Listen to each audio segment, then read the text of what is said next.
Duda dan sendirian di rumahnya yang megah, dia membuka pintu untuk seorang wanita kelaparan yang memohon untuk membersihkan rumahnya demi makanan. Tetapi ketika matanya bertemu dengan mata anak di pangkuannya, pada saat yang menghancurkan itu, kerajaan kesepiannya runtuh seperti istana pasir. Hatinya mengenali sebuah rahasia yang masa lalu menolak untuk menguburnya dan tidak akan ada yang sama lagi.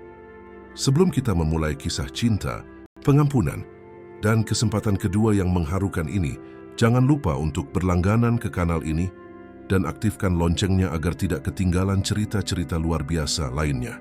Dan di kolom komentar beritahu saya, apakah kalian percaya pada kesempatan kedua dalam cinta? Tinggalkan pendapat kalian. Sekarang siapkan tisu dan mari kita mulai ceritanya. Sinar matahari pagi menembus dinding kaca rumah megah Baskara, membanjiri ruang tamu dengan cahaya putih, tanpa ampun yang menyoroti setiap ketidaksempurnaan. Bagi kebanyakan orang, ini adalah hari yang indah dan menjanjikan. Bagi Baskara, ini hanyalah satu lagi hari dengan cahaya kejam yang memperlihatkan kekosongan dalam hidupnya. Setiap sinar matahari terasa seperti sorotan lampu tanpa ampun pada debu tak terlihat yang menari di udara, pada ketiadaan tawa yang memekakkan telinga, pada keheningan monumental dan menindas di rumah yang lebih mirip mausoleum. Hari ini keheningan terasa lebih berat, hampir nyata. Tepat 3 tahun yang lalu istrinya, Lestari, meninggalkan dunia ini. Dia berdiri terpaku di depan bingkai foto digital besar di atas perapian marmer Italia. Gambar-gambar Lestari berputar dalam putaran sunyi dan hipnotis. Lestari tersenyum cerah di atas perahu di pesisir Bali. Lestari dengan elegan memotong pita peresmian sayap baru rumah sakit yang mereka danai bersama. Lestari memukau di hari pernikahan mereka. Matanya bersinar dengan kebahagiaan dan ambisi. Dia adalah wanita yang baik, tidak diragukan lagi. Mitra bisnis yang brilian dan strategis. Arsitek canggih dari sebagian besar kehidupan sosial dan profesionalnya. Dia merindukannya. Kerinduan yang sopan, penuh hormat, hampir seremonial. Tetapi jika dia benar-benar jujur pada dirinya sendiri, rasa sakit yang dia rasakan adalah rasa sakit seorang pria yang kehilangan kaki tangan berharga, bukan seorang pria yang kehilangan belahan jiwanya. Karena jiwanya telah dia tinggalkan di sebuah kota kecil berdebu 9 tahun sebelumnya, di tangan wanita lain. Matahari terik di luar tidak mengingatkannya pada Bali yang glamor bersama Lestari. Itu mengingatkannya pada matahari lain. Matahari yang lebih panas, lebih brutal dan tanpa ampun. Matahari yang tanpa ampun menghukum jalanan tanah di kota kelahirannya. Dan matahari yang membakar itu tak terhindarkan mengingatkannya pada Siti Rahayu. Dia menutup matanya rapat-rapat dan kenangan. Musuh paling setia dan kejamnya menyerangnya dengan kasar. Dia melihat dirinya berusia 25 tahun, seorang pemuda kurus dan lapar, dengan tangan kapalan karena kerja keras dan mimpi yang jauh lebih besar dari kantongnya yang kosong. Dan dia melihat Siti Rahayu dengan usia 19 tahunnya yang bersinar, rambut hitam panjang dan halus, kulit kecoklatan oleh matahari pedesaan, senyum yang seolah membawa semua cahaya dan harapan dunia. Mereka duduk di tepi sungai yang tenang, berbagi sebotol teh botol hangat, merencanakan dengan mata berbinar sebuah kehidupan yang tidak akan pernah mereka miliki. Cinta mereka adalah satu-satunya hal berharga yang mereka miliki dalam kehidupan yang serba kekurangan itu. Itu adalah cinta yang putus asa dan murni. Ditempa dalam kemiskinan absolut, sebuah perahu kecil yang rapuh mencoba bertahan di lautan kesulitan yang ganas. Lalu datanglah kesempatan yang akan mengubah segalanya. Beasiswa langka di universitas bergengsi di Jakarta yang jauh, program magang di sebuah perusahaan teknologi yang menjanjikan hal yang mustahil. Itu adalah satu-satunya kesempatan nyata untuk melarikan diri dari kehidupan kerja kasar yang melelahkan yang menantinya dengan sabar. Kehidupan kejam yang sama, yang telah membawa ayahnya kelelahan dan kematian dini. Perpisahan adalah hal yang paling menyakitkan dan sulit yang pernah dia lakukan seumur hidupnya. Aku akan kembali, Ayu, janjinya dengan sungguh-sungguh, menggunakan panggilan akrab yang hanya diberikan wanita itu. Aku bersumpah demi semua yang paling suci di dunia ini, aku akan belajar, mendapatkan pekerjaan yang baik, dan segera kembali untuk kita menikah dan hidup bahagia. Janji bisa dibawa angin, Bas jawabnya dengan kearifan yang melampaui usianya, matanya penuh dengan air mata keras kepala yang menolak untuk jatuh. seolah-olah jatuh berarti mengakui kekalahan. Dunia di luar sana besar dan kejam. Dunia menelan orang-orang seperti kita tanpa dikunyah. Dunia tidak akan menelanku dan aku tidak akan pernah melupakanmu. Sumpahnya dengan keyakinan, memegang wajah wanita itu di antara kedua tangannya. Dia menciumnya untuk terakhir kalinya. Perlahan mencoba mengingat setiap sensasi. Rasa ciuman itu bercampur dengan garam pahit air matanya.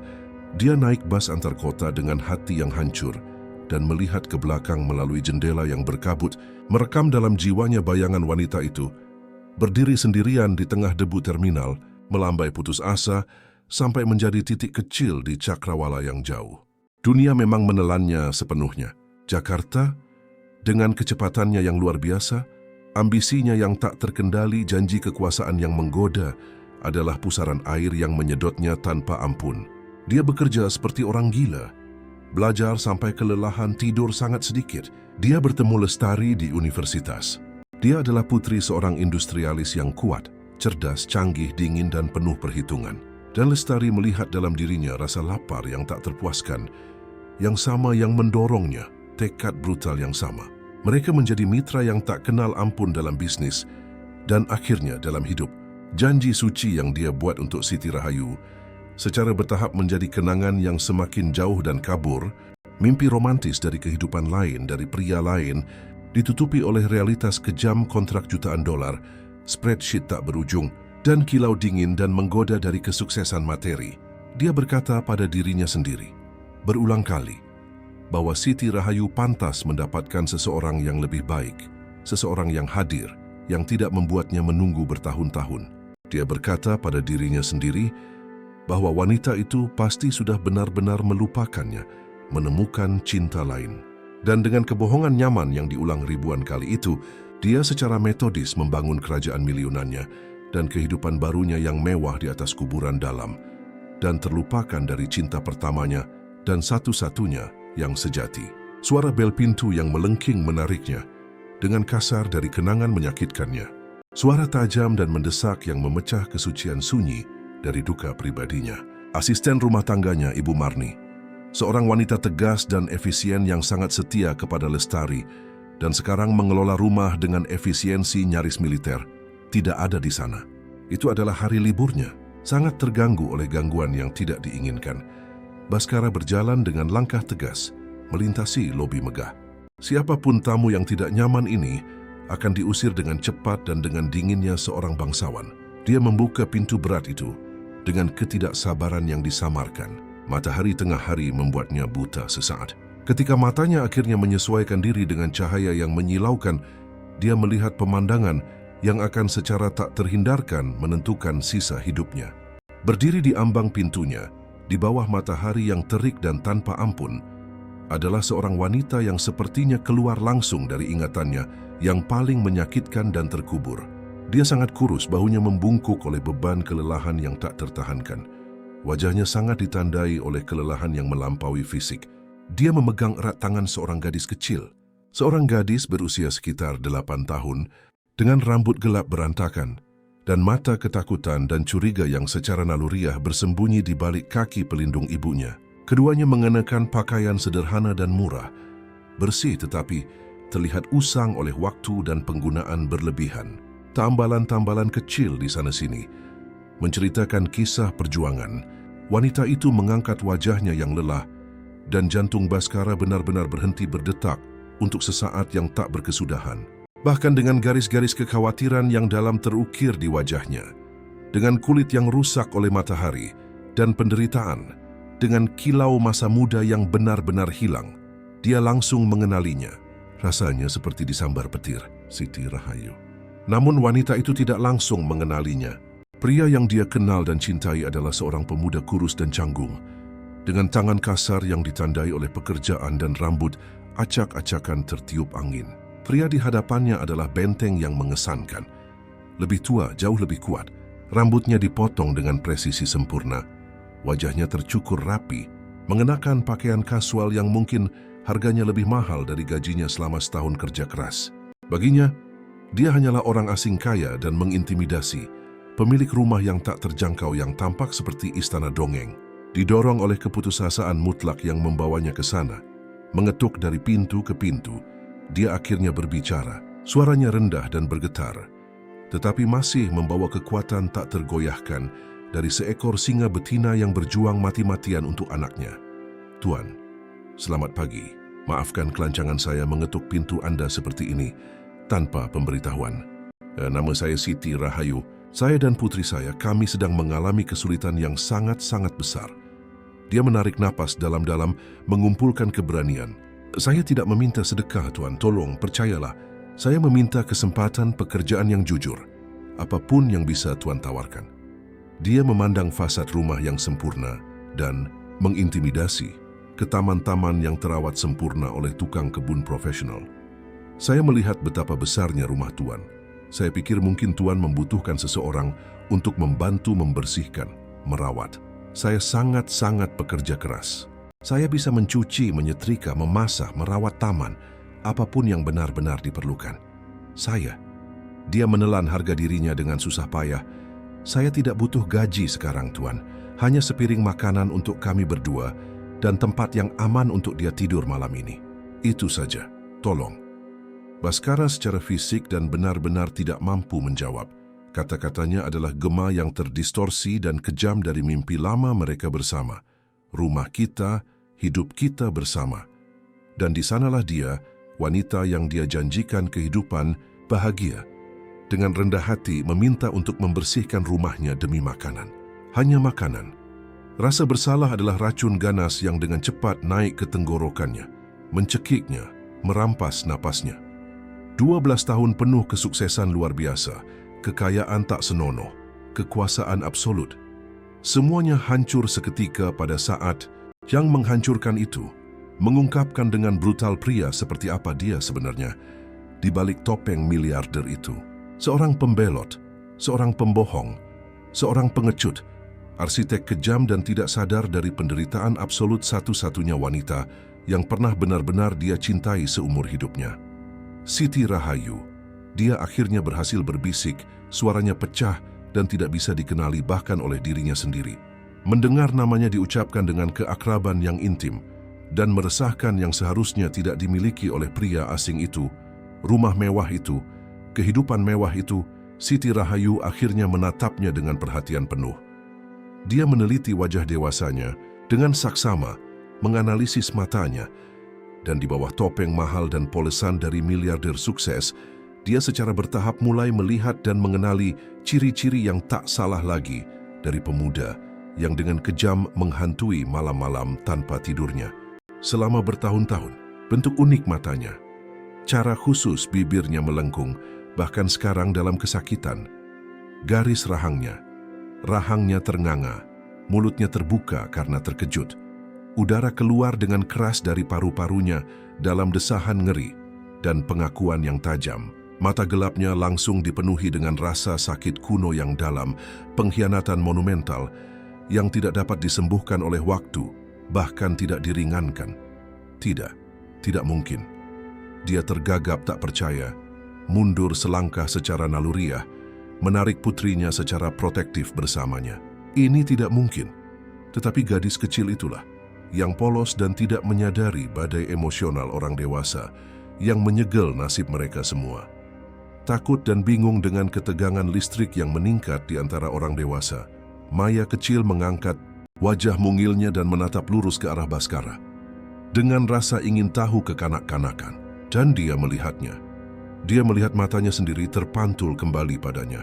Warna yang sama persis, bentuk khas yang sama, intensitas tajam yang sama. Secara harfiah, seperti melihat ke cermin waktu ajaib, melihat dirinya sendiri sebagai seorang anak. Dia memandang gadis kecil yang ketakutan itu, seorang gadis berusia sekitar 8 tahun. Dia telah meninggalkan Siti Rahayu 9 tahun yang lalu. Matematikanya sangat sederhana dan tak terbantahkan. Anak di ambang pintunya, lapar, ketakutan, rentan. Bukan hanya putri wanita yang dengan pengecut dia tinggalkan. Dia adalah putrinya, daging dan darahnya sendiri. Dunia yang dibangun dengan hati-hati oleh Baskara hancur berkeping-keping. Rasa sakit yang terus-menerus atas kematian Lestari, rasa bersalah yang luar biasa karena telah meninggalkan Siti Rahayu, Kejutan traumatis dari penemuan seorang putri yang bahkan tidak dia ketahui keberadaannya, semuanya menyatu secara bersamaan menjadi satu titik penderitaan absolut yang tak tertahankan. Di sana berdiri di pintu megah rumahnya yang kosong dan sunyi, di bawah matahari yang tanpa ampun, dia bukan Bhaskara, titan teknologi yang disegani, miliarder yang berkuasa. Dia hanyalah Bas, pemuda miskin dan pemimpi yang telah membuat janji, suci dan melanggarnya dengan cara yang paling menghancurkan dan tidak dapat diperbaiki. Dan masa lalu yang telah dia coba kubur mati-matian di bawah gunung uang, dan kesuksesan yang raksasa akhirnya datang untuk menagih utangnya yang tak terbayar. Dan utang itu memiliki mata yang persis sama dengannya. Nama Bas yang dibisikkan dengan suara gemetar hantu dari masa lalu, dengan keras memecahkan mantra melumpuhkan yang menjerat Bhaskara. Panggilan sayang itu, sebuah peninggalan berharga dari kehidupan yang coba ia kubur. Di bawah 12 tahun panjang kesuksesan korporat dan beton dingin, membawanya kembali secara tiba-tiba ke realitas brutal di ambang pintunya. Di hadapannya, Siti Rahayu gemetar hebat, wajahnya pucat pasi karena terkejut. Kebencian lama dan rasa sakit yang dalam dari pengkhianatan berperang hebat di mata gelapnya. Dia telah mengenalinya sepenuhnya sekarang. Dan pengakuan itu tidak membawa kegembiraan nostalgia atau kelegaan, tetapi kengerian yang bahkan lebih dalam dan mendalam. Aku tidak tahu itu kamu, gagapnya putus asa, mundur selangkah lagi, naluri primitif, untuk melarikan diri menjadi lebih kuat daripada keputusasaan absolut yang telah membawanya ke pintu itu. Dia memeluk putrinya Maya erat-erat ke dadanya, seolah-olah ingin melindunginya secara fisik darinya. Dari pria yang merupakan perwujudan hidup dari semua janji yang diingkari dan mimpi yang hancur. Lupakan apa yang kukatakan. Itu kesalahan besar. Ayo kita pergi, nah. Sekarang. Dia berbalik dengan kaku, siap untuk kembali ke jalanan yang kejam, untuk menghadapi lagi kelaparan yang menggerogoti dan ketidakpastian yang menakutkan. Apa saja, benar-benar apa saja, agar tidak harus menerima belas kasihan atau amal dari pria yang telah menghancurkan hidupnya begitu total. Penghinaan meminta makanan dari orang asing manapun sama sekali tidak ada apa-apanya dibandingkan dengan penghinaan yang tak tertahankan saat memintanya darinya, pria yang berjanji akan mencintainya selamanya dan kemudian menghilang begitu saja. Jangan! Suara Bhaskara terdengar keras, sebuah perintah yang lahir dari kepanikan murni dan primitif karena kehilangannya lagi, melihatnya menghilang untuk kedua kalinya dalam hidupnya. Dia maju tanpa berpikir dan, didorong oleh naluri putus asa, memegang erat lengan kurusnya. Sentuhan fisik itu terasa seperti sengatan listrik, hampir menyakitkan. Arus kuat dari 12 tahun sejarah yang belum terselesaikan, kata-kata yang tak terucapkan, cinta yang tak terjalani, mengalir deras di antara mereka dalam kontak sederhana itu. Keduanya merasakan guncangan itu sampai ke tulang. Tolong jangan pergi, tolong, mohonnya, suaranya pecah. Masuklah, hari ini sangat terik, anak itu. Dia sangat butuh air, tempat untuk beristirahat, untuk pulih. Kata-kata itu keluar dengan sangat canggung, bodoh, tidak pantas. Dia seorang ahli negosiasi bisnis yang ulung, seorang pria yang bisa menggerakkan seluruh pasar keuangan dengan satu kalimat yang ditempatkan dengan baik, sekarang tidak bisa merumuskan satu pikiran pun yang koheren. Pikirannya yang istimewa adalah kekacauan emosi yang mutlak. Siti Rahayu di sini, hidup nyata bisa disentuh. Dan gadis kecil itu, ya Tuhan, gadis kecil yang memiliki mata persis seperti matanya, putrinya. Kata itu terus bergema di benaknya yang bingung seperti lonceng katedral raksasa. Memekakkan telinga, luar biasa, menakutkan. Putri. Aku tidak mau bantuanmu, Bhaskara. Desis Siti Rahayu dengan racun, mencoba melepaskan diri dari cengkeramannya dengan paksa. Kemarahan dalam suaranya adalah kekuatan terkonsentrasi dari satu dekade penuh amarah yang terpendam, malam-malam menangis sendirian, pertanyaan tanpa jawaban. Aku tidak membutuhkanmu selama 9 tahun penuh. Aku tidak butuh sekarang. Aku lebih baik meminta-minta dengan rendah hati di jalan, tidur di bawah jembatan, menerima apa saja dari siapa saja, daripada menerima 1 sen pun yang datang darimu. Kata-kata itu seperti pisau tajam yang ditusukkan berulang kali, masing-masing menembus lebih dalam ke dalam rasa bersalahnya yang sudah menyakitkan. Tetapi anak yang tidak bersalah itulah yang akhirnya mematahkan perlawanan kerasnya. Maya, yang tiba-tiba terbangun oleh ketegangan yang nyata dan menakutkan di udara, mulai menangis. Tangisan yang lemah, lelah, sakit. Tangisan yang menghancurkan dari seorang anak yang sakit kronis dan sangat lapar. "Ibu, perutku sakit sekali," gumamnya lemah. Wajah kecilnya yang panas karena demam menekan leher Siti Rahayu yang berkeringat. "Tolong, Bu." Pada saat yang memilukan itu, pertempuran batin di dalam Siti Rahayu berakhir secara tiba-tiba. Harga dirinya yang terluka, kemarahannya yang dapat dibenarkan, rasa sakitnya yang tak terukur, semuanya seketika tunduk pada kebutuhan primer dan mendesak putrinya. Cinta seorang ibu mengalahkan segalanya. Dia menatap wajah Maya yang menangis dan demam dan kemudian perlahan pada pria di hadapannya, hantu masa lalunya.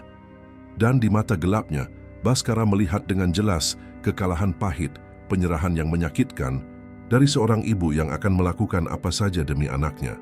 Bahkan, dan ini membunuhnya di dalam menerima bantuan putus asa dari hantu terbesarnya, penyiksanya yang terbesar, tanpa mengucapkan sepatah kata pun lagi. Karena tidak ada kata-kata yang pantas untuk saat itu, Baskara membimbingnya dengan hati-hati ke dalam rumah megah itu. Saat menutup pintu kayu solid yang berat, dia secara fisik merasakan seolah-olah sedang menutup portal mistis ke masa lalu, menguncinya di dalam bersamanya, memenjarakan hantu-hantu itu di rumahnya sendiri. Keheningan yang menindas dari rumah raksasa itu tampak lebih berat, lebih menyesakkan dengan kehadiran kontras mereka. Seolah-olah dua dunia yang sama sekali berlawanan bertabrakan dengan keras. Perjalanan Siti Rahayu dan Maya ke dalam. Tempat itu adalah benturan brutal dari alam semesta paralel. Mereka berjalan perlahan melalui lobi monumental. Kaki lelah Siti Rahayu meninggalkan jejak debu samar di atas marmer Italia yang berkilauan dan tanpa celah. Maya yang sejenak berhenti menangis, sekarang melihat sekeliling dengan mata terbelalak karena takjub, mulutnya setengah terbuka karena kaget. Dia belum pernah melihat langit-langit setinggi itu seumur hidupnya yang singkat. Lantai yang bersinar seperti cermin, ruang yang begitu luas dan kosong yang menakutkan. Rasanya seperti memasuki museum terlarang atau katedral yang mengintimidasi. "Silakan duduk," kata Baskara dengan gugup, menunjuk dengan tangan gemetar ke sebuah sofa kulit putih Italia besar, yang mungkin harganya lebih mahal dari gabungan semua rumah kumuh yang pernah disewa Siti Rahayu seumur hidupnya. Dia merasa seperti orang asing yang canggung di rumah mewahnya sendiri, seorang tuan rumah yang sama sekali tidak siap untuk hantu-hantu hidup yang baru saja dia undang masuk. Dia berlari hampir tersandung ke dapur. Sebuah lingkungan dingin dari baja tahan karat yang berkilauan dan teknologi canggih yang hampir tidak pernah ia gunakan, dan kembali dengan cepat membawa segelas air dingin dan segelas susu segar. Dia menyerahkan susu itu dengan hati-hati kepada Siti Rahayu. "Untuk dia," katanya lembut, suaranya masih sangat tidak stabil, hampir tidak bisa dikenali. Siti Rahayu mengambil gelas itu dengan kedua tangan yang gemetar. Dia membantu Maya minum perlahan dan gadis kecil itu meminum susu dengan rakus yang menghancurkan hati Baskara menjadi 1000 keping. Setiap tegukan adalah tuduhan diam-diam. Sementara anak itu minum dengan lahap, Siti Rahayu melihat sekeliling ruangan yang mewah, menyerap setiap detail yang menyakitkan. Dia melihat lukisan-lukisan mahal dari seniman terkenal di dinding, patung-patung modern, perabotan desainer. Setiap benda adalah kesaksian bisu, namun fasih akan kesuksesan monumentalnya. Kehidupan luar biasa yang telah ia bangun dengan cermat tanpanya, sementara ia berjuang untuk bertahan hidup. Setiap barang mewah yang absurd adalah batu bata berat di dinding raksasa yang ia bangun antara masa lalunya yang sederhana dan masa kininya yang gemilang. Dinding yang sekarang ironisnya telah runtuh sepenuhnya. Dia merasa kecil, kotor, tidak pantas. Seorang penyusup yang tidak pada tempatnya di kuil kekayaan yang mengintimidasi itu. Pada saat yang tegang itulah sosok baru masuk secara dramatis ke tempat kejadian. Pak Wiryo, kepala pelayan dan kepala keamanan yang sempurna, kembali lebih awal dari cuti yang dijadwalkan. Dia masuk dengan elegan ke ruang tamu, dan berhenti membeku saat melihat pemandangan yang tidak biasa di hadapannya. Wajahnya, yang biasanya merupakan topeng profesionalisme yang sempurna, tampak menegang dalam ekspresi keterkejutan dan ketidaksetujuan yang disamarkan dengan buruk. "Tuan," katanya dingin. Suaranya sedingin es, matanya yang kritis beralih perlahan dari Baskara ke Siti Rahayu, dan anak itu seolah-olah sedang menganalisis secara klinis potensi ancaman keamanan. "Apakah Tuan baik-baik saja? Siapakah orang-orang ini?" Kata orang-orang diucapkan dengan penghinaan yang halus, namun tidak salah lagi, yang membuat Siti Rahayu secara naluriah menyusut, merasa lebih kecil. Bagi Pak Wiryo, seorang pria yang seluruh hidupnya didedikasikan untuk melindungi Baskara dari segala komplikasi, dari sisa-sisa masa lalunya yang miskin dan tidak diinginkan, kehadiran tiba-tiba keduanya seperti alarm kebakaran yang berbunyi. Dia langsung melihat seorang penipu oportunis, seorang wanita dari masa lalu yang kelam yang muncul dengan nyaman untuk mengeksploitasi kekayaan dan kesendirian majikannya yang duda. "Semua baik-baik saja, Pak Wiryo," jawab Baskara dengan susah payah. Mencoba terdengar tegas. Kata tamu terdengar aneh, hampir surreal di mulutnya sendiri. "Mereka tamu saya. Tolong, siapkan segera kamar tamu, yang terbaik yang kita miliki, dan segera minta dapur untuk menyiapkan sup yang ringan dan bergizi, soto ayam segar dan beberapa buah-buahan. Cepat tolong." Pak Wiryo menatapnya lekat-lekat. Ketidaksetujuan terpancar jelas di matanya yang berpengalaman. "Baik Tuan," katanya dengan membungkuk kaku sebelum pergi diam-diam. Tetapi pesannya sangat jelas bagi semua orang di ruangan itu. Dia adalah penjaga kastil yang tak kenal kompromi dan tidak akan dengan mudah menerima para penyusup yang mencurigakan itu.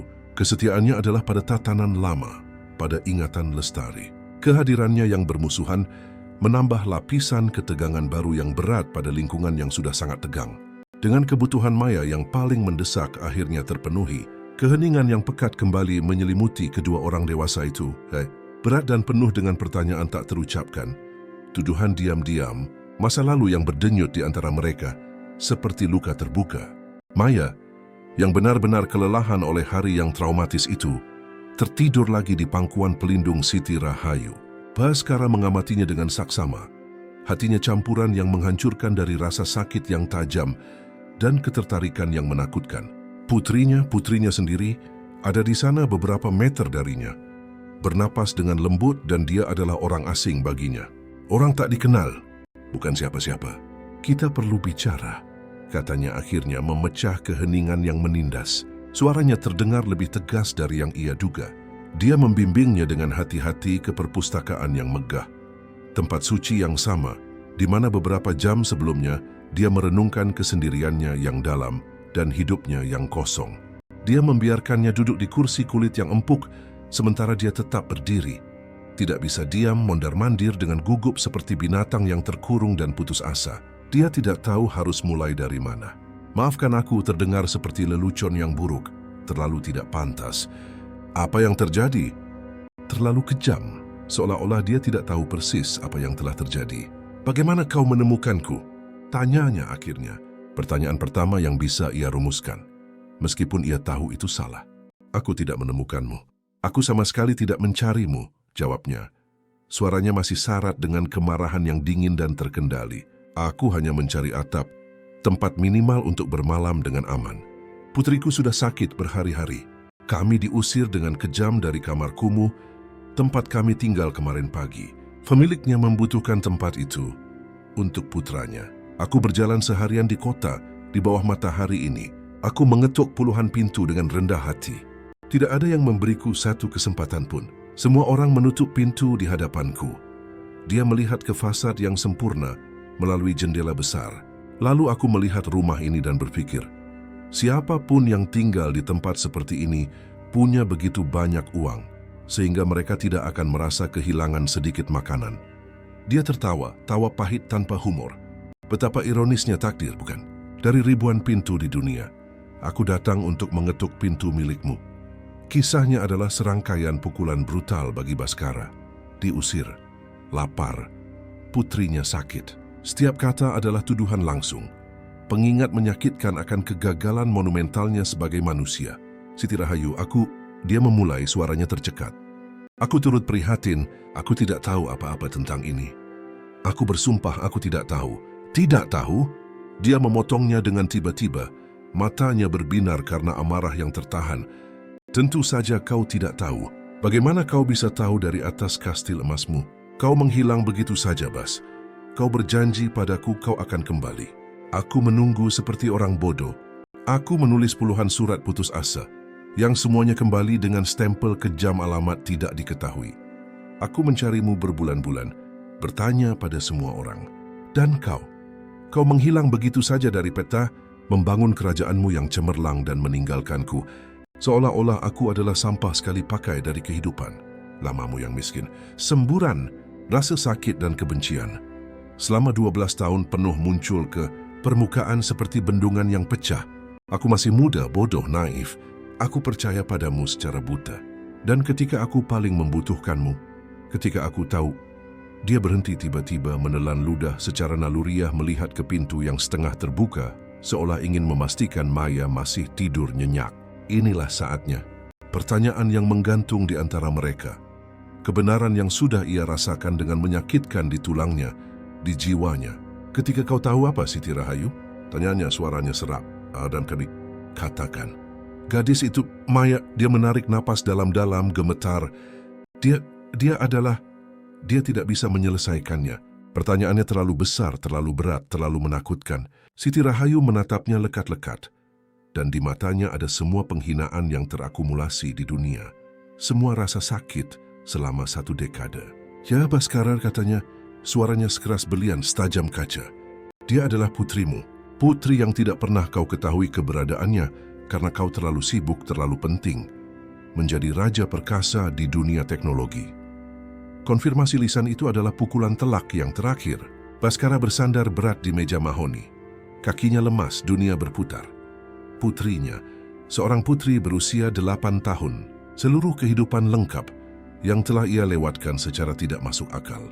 Langkah pertama yang goyah, gigi pertama yang tanggal, kata pertama yang diucapkan, ulang tahun. Ketakutan di malam hari, demam di tengah malam. Dia tidak ada di sana untuk apapun. Dia adalah seorang ayah yang benar-benar tidak hadir. Hantu yang bahkan tidak tahu keberadaannya sendiri. "Bob, aku tahu aku hamil tepat sebulan setelah kau pergi." Lanjut Siti Rahayu, suaranya kini pecah. Air mata akhirnya mulai jatuh. "Aku mencoba memberitahumu dengan segala cara. Aku menelepon semua nomor yang kau berikan padaku. Semuanya tidak aktif. Aku mengirim surat dan telegram. Tidak ada. Kau sudah benar-benar membuangku dari hidupmu. Seluruh keluargaku membenciku. Mereka menyebutku aib keluarga, pelacur. Mereka mengusirku dari rumah. Dan aku membesarkannya sendirian. Benar-benar sendirian, setiap hari, setiap malam tanpa akhir. Membersihkan lantai kotor orang lain. Mencuci tumpukan piring di restoran. Melakukan pekerjaan hina apapun yang muncul, agar dia tidak pernah kelaparan. Agar dia memiliki martabat manusia yang minimal, martabat yang ditolak ayahnya bahkan sebelum dia lahir." Baskara meluncur perlahan ke lantai, punggungnya menempel di dinding, tidak bisa berdiri. Air mata mengalir deras di wajahnya, tak terkendali. Seorang putri, dia punya seorang putri, dan dia telah meninggalkannya bahkan sebelum dia lahir. Dia menatap Siti Rahayu melalui air mata yang mengaburkan pandangannya pada wajah yang ditandai oleh seorang wanita yang seharusnya berbagi seluruh kehidupan sukacita dengannya, tetapi sebaliknya menanggung beban berat mereka berdua sendirian. Kekuatannya, ketahanannya yang tak tergoyahkan, cinta tanpa syarat yang membuatnya tetap berdiri bahkan ketika segalanya runtuh. Semua itu menghancurkannya, mencekiknya. Dia bahkan tidak pantas berada di ruangan yang sama dengannya, tidak pantas menghirup udara yang sama. Dia mencoba berbicara tetapi tidak ada kata-kata dalam bahasa Indonesia atau bahasa lain apapun yang bisa mengungkapkan apa yang ia rasakan. Apa yang bisa ia katakan? Permintaan maaf adalah penghinaan kasar, pembenaran adalah kebohongan menyedihkan. Yang tersisa hanyalah kebenaran telanjang, mentah dan brutal dari kegagalan katastrofiknya sebagai manusia. Status quo rumah besar itu telah secara permanen, tak dapat diubah, hancur. Di sana, di bawah atap mewah yang sama, ada 3 orang yang disatukan oleh darah dan dipisahkan oleh jurang rasa sakit dan waktu yang hilang yang tampaknya tak dapat dijembatani. Baskara, Ayah yang baru saja terkejut mengetahui putrinya, Siti Rahayu, ibu pejuang yang tidak akan pernah memaafkannya sepenuhnya. Maya, gadis lugu yang tidur nyenyak di kamar mewah, sama sekali tidak menyadari bahwa orang asing, kaya dan baik hati yang menyambutnya adalah ayah yang tidak pernah ia kenal. Baskara berjalan perlahan, seperti dalam keadaan kesurupan, ke pintu kamar tamu yang disiapkan oleh Pak Wiryo. Dia membukanya diam-diam, hampir dengan hormat. Cahaya lembut dari koridor menerangi pemandangan yang akan terukir di hatinya selamanya. Maya tidur nyenyak, sosok kecil yang rapuh dan tersesat di tempat tidur besar dengan spray sutra Mesir. Dia tampak seperti putri dongeng yang lembut, tetapi dia tahu dengan kepastian yang menyakitkan bahwa hidupnya adalah mimpi buruk yang kejam. Dan dia adalah monster dalam cerita itu, penjahat yang telah meninggalkan pahlawan wanita itu. Pertanyaan yang tak henti-hentinya bergema di jiwanya yang tersiksa saat dia mengamati putri. Tak dikenal yang sedang tidur itu bukan lagi. Apa yang terjadi, itu sudah ia ketahui dengan menyakitkan. Pertanyaan sekarang jauh lebih menakutkan, jauh lebih mustahil. Apa yang harus aku lakukan sekarang? Bagaimana cara memperbaiki apa yang tampaknya tidak dapat diperbaiki? Dia bisa memberinya sebuah istana, tetapi dia tidak tahu bagaimana memberinya rumah yang sebenarnya. Dia bisa memberinya seluruh dunia di atas piring perak, tetapi dia tidak tahu bagaimana menjadi ayahnya, bagaimana mendapatkan cinta dan kepercayaannya. Perjalanan Baskara baru saja dimulai, dan jalan di depan adalah ladang ranjau berbahaya dari rasa bersalah yang luar biasa, kebencian yang dapat dibenarkan, dan harapan penebusan yang rapuh hampir mustahil. Rumah megah Baskara, yang dulunya merupakan tempat perlindungan kesunyian dan kesendirian, secara dramatis berubah menjadi medan pertempuran tak kasat mata. Dari emosi yang tak terucapkan, tatapan penuh makna, dan keheningan yang fasih, udara selalu terasa pekat dengan beban 12 tahun sejarah yang belum terselesaikan. Sakit hati yang mendalam, dan rasa bersalah yang begitu nyata, seolah-olah memiliki kehadiran fisik yang berkeliaran di kamar-kamar mewah. Mereka tinggal di bawah atap mewah yang sama, tetapi menghuni planet yang sama sekali berbeda, dengan hati-hati mengorbit bintang kecil yang sama, rapuh dan ketakutan Maya. Bagi Maya, perubahan mendadak itu seperti dongeng yang membingungkan dan surreal. Dia terbangun dengan bingung di tempat tidur yang terasa seperti awan lembut.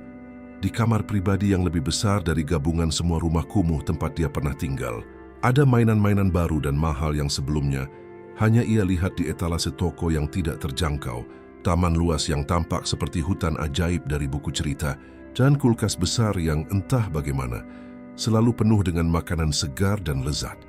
Dia tidak sepenuhnya memahami ketegangan listrik yang konstan antara ibunya dan pria sedih. Dengan mata baik hati yang merupakan pemilik misterius rumah itu, tetapi dia mencium aroma makanan hangat yang luar biasa 3 kali sehari, dan sentuhan spray bersih yang menenangkan setiap malam. Dan itu, bagi seorang anak berusia 8 tahun yang telah mengenal begitu banyak kekurangan, adalah surga di bumi. Namun bagi Siti Rahayu, rumah megah itu adalah sangkar emas yang menyesakkan. Setiap benda mewah yang tidak masuk akal, setiap karya seni mahal yang tergantung di dinding adalah pengingat yang menyakitkan dan konstan akan kehidupan luar biasa yang dibangun Baskara dengan cermat tanpanya, jurang sosial raksasa yang sekarang memisahkan mereka. Dia telah setuju untuk tinggal, tetapi hanya secara eksklusif demi putrinya. Hanya demi Maya. Harga dirinya yang terluka adalah baju zirah yang tak tertembus, dan dia bergerak di sekitar rumah besar itu dengan martabat defensif yang nyaris militer, menolak dengan sopan, tetapi tegas apapun yang tidak benar-benar diperlukan untuk bertahan hidup. Dia memakan makanan gourmet yang ditawarkan kepadanya, ya karena Maya perlu makan dengan baik.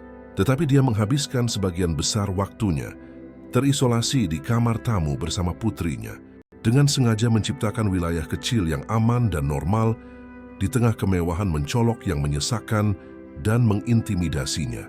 Rasa terima kasihnya yang tulus atas keselamatan fisik, Maya berjuang dalam pertempuran batin yang konstan dan melelahkan melawan kebencian yang mendalam, dan dapat dibenarkan yang ia rasakan terhadap pria yang telah menyebabkan begitu banyak rasa sakit yang tak terukur.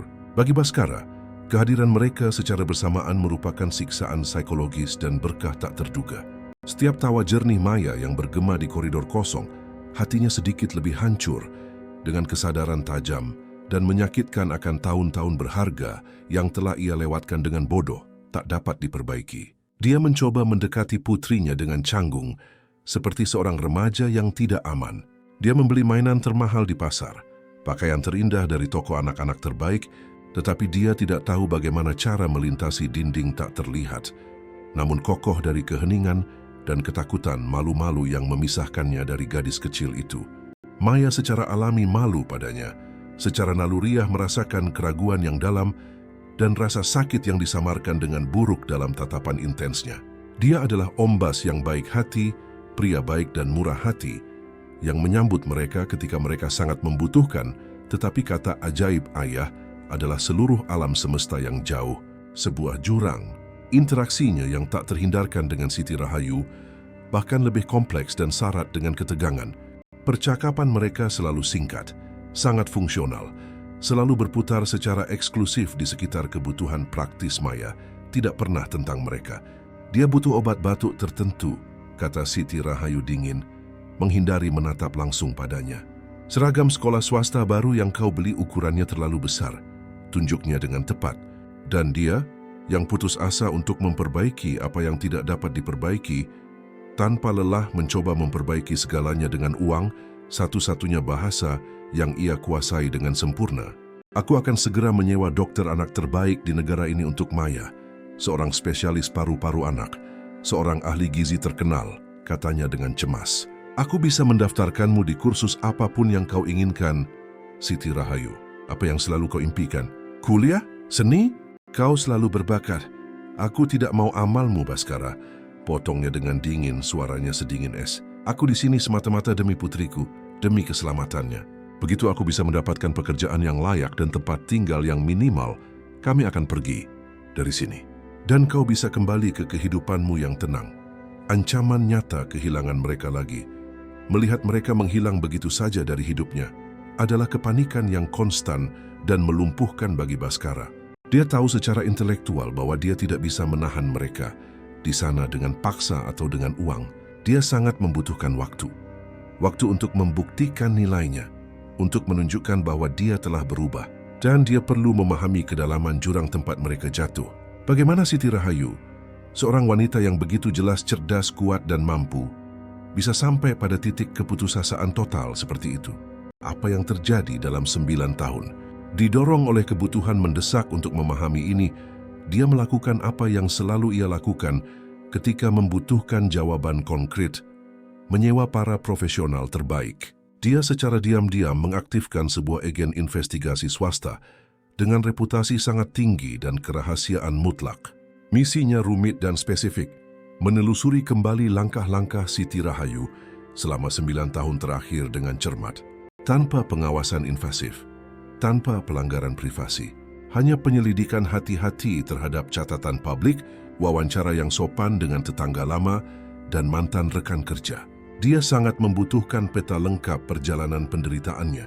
Sementara penyelidikan berjalan diam-diam di belakang layar, konflik di dalam rumah mendapatkan pejuang baru yang tangguh, Pak Wiryo, kepala pelayan, yang setia. Pria itu, yang telah mengabdi dengan setia kepada mendiang istri Baskara Lestari, melihat kedatangan mendadak dan tak dapat dijelaskan dari Siti Rahayu dan Maya, bukan sebagai reuni romantis atau kesempatan kedua, tetapi sebagai penodaan yang tidak sopan. Dia adalah penjaga yang memproklamirkan diri atas ingatan Lestari, tatanan yang mapan, dan stabilitas tradisional rumah itu. Dan Siti Rahayu, di matanya yang berpengalaman dan curiga, adalah kekacauan yang dipersonifikasikan. Peninggalan yang tidak nyaman dari masa lalu yang miskin dan rumit yang, menurut pendapat konservatifnya, seharusnya tetap terkubur selamanya. Permusuhannya halus tetapi setajam silet. Dia selalu menyebut Siti Rahayu sebagai nyonya, tetapi dengan intonasi khusus yang membuatnya merasa seperti seorang penipu. Dia secara tidak sengaja meninggalkan bingkai foto Baskara dan Lestari, yang tersenyum di tempat-tempat strategis di mana Siti Rahayu sering lewat, pengingat visual konstan bahwa dia tidak pantas berada di sana. Percakapannya yang tampaknya tidak bersalah dengan Baskara penuh dengan sindiran beracun yang disamarkan dengan hati-hati. Nyonya Lestari memiliki selera yang sempurna dan halus untuk bunga di ruang tamu, bukan begitu, Tuan? Katanya dengan sengaja saat Siti Rahayu berada di dekatnya, mengatur buku. Beliau tidak akan pernah mengizinkan tulip kuning di sini. Katanya terlalu biasa, kampungan. Pesan bawah sadarnya sangat jelas. Kau tidak pantas berada di tempat canggih ini. Suatu malam, ketika ketegangan sudah tak tertahankan, dia menghadapi Baskara secara langsung di kantor pribadinya. Menutup pintu dengan hati-hati. Tuan, mulai Pak Wiryo, suaranya campuran aneh dari kepatuhan biasa dan baja murni. Dengan segala hormat yang mendalam yang saya berikan kepada Tuan setelah bertahun-tahun mengabdi, saya perlu mengungkapkan keprihatinan saya yang serius dan tulus. Baskara mengangkat matanya yang lelah dari kertas-kertas yang pura-pura ia baca. Lanjutkan. Kehadiran orang-orang ini secara drastis mengubah rutinitas dan kedamaian rumah ini yang begitu sulit dibangun. Nyonya Lestari, semoga Tuhan memberkatinya membangun rumah ini dengan begitu hati-hati, begitu halus. Dia berhenti sejenak. Apakah Tuan benar-benar yakin tidak sedang ditipu dengan kejam? Seorang wanita yang nyaman dari masa lalu yang muncul tepat sekarang saat Tuan duda rentan kesepian dengan seorang anak yang bisa jadi milik siapa saja. Sepertinya cerita yang sangat terencana, sangat nyaman. Penipu sekarang canggih, Tuan. Cukup, Pak Wiryo. Baskara meledak dengan keras memukul meja. Kemarahannya akhirnya mengalahkan ketenangannya yang biasa. Siti Rahayu bukan penipu. Dan gadis itu putriku. Lihat matanya dan katakan padaku kau tidak melihat kebenaran yang jelas. Dia berdiri menjulang. Mereka tinggal di sini. Dan kau akan memperlakukan mereka dengan rasa hormat dan penghormatan maksimal yang pantas mereka dapatkan sebagai anggota keluarga ini. Apakah sudah sengajalah? Pak Wiryo mundur dengan jelas. Terkejut baik oleh pengungkapan yang mengejutkan, maupun oleh kemarahan tak terkendali dari majikannya yang biasanya terkendali. Baik Tuan, gumamnya dengan membungkuk kaku. Tetapi Baskara melihat dengan jelas di matanya yang berpengalaman bahwa kesetiaan kepala pelayan itu tidak benar-benar kepadanya, tetapi pada tatanan lama, pada ingatan suci Lestari. Pak Wiryo tidak akan menjadi sekutu dalam fase baru ini. Dia akan menjadi rintangan berbahaya, mata-mata di dalam temboknya sendiri. Menunggu dengan sabar kesalahan bukti bahwa dia benar. Penyelidikan mulai membuahkan hasil pertama yang meresahkan setelah 2 minggu yang intens. Itu adalah fragmen menyakitkan dari kehidupan perjuangan yang konstan dan merendahkan. Laporan rahasia itu merinci pekerjaan Siti Rahayu selama bertahun-tahun. Pelayan di sebuah restoran populer yang bangkrut setelah 6 bulan, petugas kebersihan di sebuah hotel kelas 3, dari mana ia dipecat secara sepihak karena penyakit serius maya yang memaksanya absen 3 hari berturut-turut, 3 hari yang membuatnya kehilangan pekerjaan. Penjahit subkontrak di sebuah konveksi lokal kecil yang eksploitatif, yang membayar kurang dari upah minimum. Laporan itu merinci alamat-alamat kumuh. Serangkaian kamar kecil yang disewa di indekos yang bising dan kotor, masing-masing semakin miskin dan berbahaya dari sebelumnya, menuruni tangga degradasi. Dan laporan itu merinci kesepian yang menghancurkan. Tidak ada teman dekat yang nyata, tidak ada keluarga yang mau memberikan dukungan setelah mereka mengusirnya. Dia adalah sebuah pulau terpencil, yang terombang-ambing berjuang sendirian mati-matian untuk menjaga dirinya dan putrinya tetap bertahan di atas garis kemiskinan absolut. Setiap halaman laporan adalah tusukan baru yang menyakitkan di hati Baskara yang sudah hancur. Dia membaca tentang kesulitan-kesulitan yang tak terbayangkan, hari-hari tanpa makan, agar Maya bisa makan setidaknya sekali, shift ganda yang melelahkan, penghinaan sehari-hari, dan dia teringat dengan jelas makan malam mewah di restoran berbintang, perjalanan kelas 1 yang sering ke konferensi internasional, uang yang ia habiskan begitu saja untuk hal-hal sepele yang sama sekali tidak perlu. Disonansi brutal antara 2 kehidupan paralel itu begitu keras, begitu tidak senonoh, sehingga membuatnya mual secara fisik, ingin muntah. Kemudian datanglah laporan terakhir. Dokumen yang menjelaskan kehancuran total dan definitif yang telah membawanya dengan putus asa ke ambang pintunya pada hari yang menentukan itu. Penyelidik, seorang pria bijaksana dan profesional bernama Pak Hartono, duduk dengan hormat di hadapan Baskara di perpustakaan yang sunyi, map tebal di atas lututnya. Tuan Baskara, katanya dengan serius, membuka map itu dengan hati-hati. Apa yang kami temukan tentang beberapa bulan terakhir sangat meresahkan. Baskara mencondongkan tubuh ke depan, tegang. Lanjutkan, aku perlu tahu segalanya. Kejatuhan terakhir Ibu Siti Rahayu dimulai tepat 6 bulan yang lalu. Dia berhasil mendapatkan apa yang tampaknya menjadi pekerjaan terbaik dalam hidupnya yang sulit. Posisi tetap sebagai penjahit spesialis di sebuah pabrik seragam kecil, tapi terkemuka, bernama Harapan Sandang. Gajinya layak untuk standarnya. Dia terdaftar secara formal untuk pertama kalinya dalam beberapa tahun. Untuk pertama kalinya dalam waktu yang sangat lama, dia memiliki stabilitas nyata. Harapan akan masa depan yang lebih baik. Baskara merasakan sedikit kelegaan. Setidaknya dia pernah mengalami saat-saat damai, bermartabat. Tetapi 4 bulan yang lalu, lanjut Pak Hartono, suaranya menjadi lebih suram. Harapan Sandang dibeli. Sebuah akuisisi korporat yang dilakukan oleh sebuah konglomerat yang jauh lebih besar bernama Garuda Garment. Dan seperti yang sayangnya selalu terjadi, dalam kasus seperti ini, manajemen baru datang dengan kebijakan agresif, optimalisasi biaya dan restrukturisasi. Hati Baskara mulai membeku perlahan, firasat buruk terbentuk. Garuda Garment memulai proses pemecatan massal yang brutal. Daftar itu secara strategis mencakup semua karyawan dengan masa kerja kurang dari 1 tahun untuk menghindari biaya pesangon yang lebih tinggi. Ibu Siti Rahayu ada dalam daftar itu. Dia kehilangan pekerjaannya dalam semalam. Tanpa gaji, dia tidak bisa membayar sewa 2 bulan yang menunggak. Dan pemilik rumah, seorang pria yang tidak fleksibel, mengusirnya secara legal tanpa belas kasihan. Itulah yang membuatnya benar-benar di jalanan, tanpa tempat tujuan. Kisah itu tragisnya biasa, satu lagi contoh brutal dari kekejaman impersonal dunia korporat modern. Tetapi masih ada satu bagian yang hilang dari teka-teki itu. Bagian terakhir yang akan mengubah tragedi itu menjadi mimpi buruk pribadi yang tak tertahankan bagi Baskara. Dan siapa pemilik konglomerat ini? Garuda Garment? Tanya Baskara. Meskipun sebagian dari jiwanya yang gelap dan ketakutan sudah tahu, sudah merasakan jawabannya. Pak Hartono ragu-ragu, tidak nyaman. Dia perlahan membuka halaman terakhir dari laporan rinci itu dan mendorongnya ke atas meja yang mengkilap. Itu adalah bagan organisasi perusahaan yang kompleks. Di puncak piramida, sebuah perusahaan induk bernama Nusantara Investama. Di bawahnya beberapa anak perusahaan, termasuk Garuda Garment.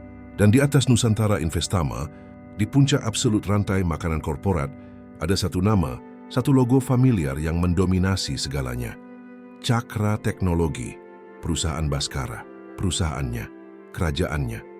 Dia membeku menatap lekat-lekat kertas itu pada namanya sendiri yang tercetak di puncak struktur kekuasaan raksasa, yang di dasarnya yang paling rendah dan tak terlihat telah menghancurkan dengan brutal wanita yang ia cintai. Udara keluar dengan keras dari paru-parunya. Ruangan mewah itu mulai berputar tak terkendali. Bukan takdir buta, bukan kebetulan yang kejam, bukan Tuhan yang menguji mereka. Itu adalah dia, dirinya sendiri. Dia tidak hanya meninggalkannya 12 tahun yang lalu di sebuah terminal bus yang berdebu. Dia terus meninggalkannya, menyakitinya, menghancurkannya setiap hari tanpa tahu, tanpa membayangkan. Pengejaran korporatnya yang tak henti-hentinya untuk pertumbuhan eksponensial, untuk akuisisi strategis, untuk keuntungan yang semakin besar dan tidak senonoh keputusan eksekutif yang mungkin ia setujui begitu saja. Dalam pertemuan mungkin 5 menit tentang restrukturisasi aset non-esensial telah menjadi pukulan telak terakhir dalam kehidupan Siti Rahayu yang sudah sulit. Dia bukan hanya hantu menyakitkan dari masa lalunya, dia adalah arsitek yang tidak sadar, tetapi tetap bertanggung jawab atas kehancurannya saat ini. Baskara berdiri terhuyung-huyung, tidak seimbang, pergi ke jendela besar dan memandang ke taman yang terawat sempurna, di mana pada saat itu juga Maya berlari gembira, mengejar kupu-kupu berwarna-warni, tertawa, suara murni yang mulai sangat ia cintai, seorang gadis lugu yang tertawa riang di taman, yang dibeli dengan uang yang secara harfiah merenggut pekerjaan dan rumah ibunya. Rasa bersalah yang ia rasakan sebelumnya adalah bayangan. Yang ia rasakan sekarang adalah lautan gelap, dalam dan tak terbatas. Dan dia tenggelam, tidak bisa bernapas. Pengungkapan itu bukan hanya fakta yang meresahkan, itu adalah vonis akhir. Dan dia telah dihakimi dan dihukum oleh sejarahnya sendiri yang kejam, oleh tindakannya sendiri. Sekarang pertanyaannya, bukan lagi bagaimana memperbaiki masa lalu yang jauh. Itu adalah bagaimana bertahan hidup di masa sekarang, dengan mengetahui bahwa dia, secara pribadi, adalah monster dalam kisah cinta hidupnya sendiri. Kebenaran itu secara bersamaan merupakan racun mematikan dan penawar yang diperlukan.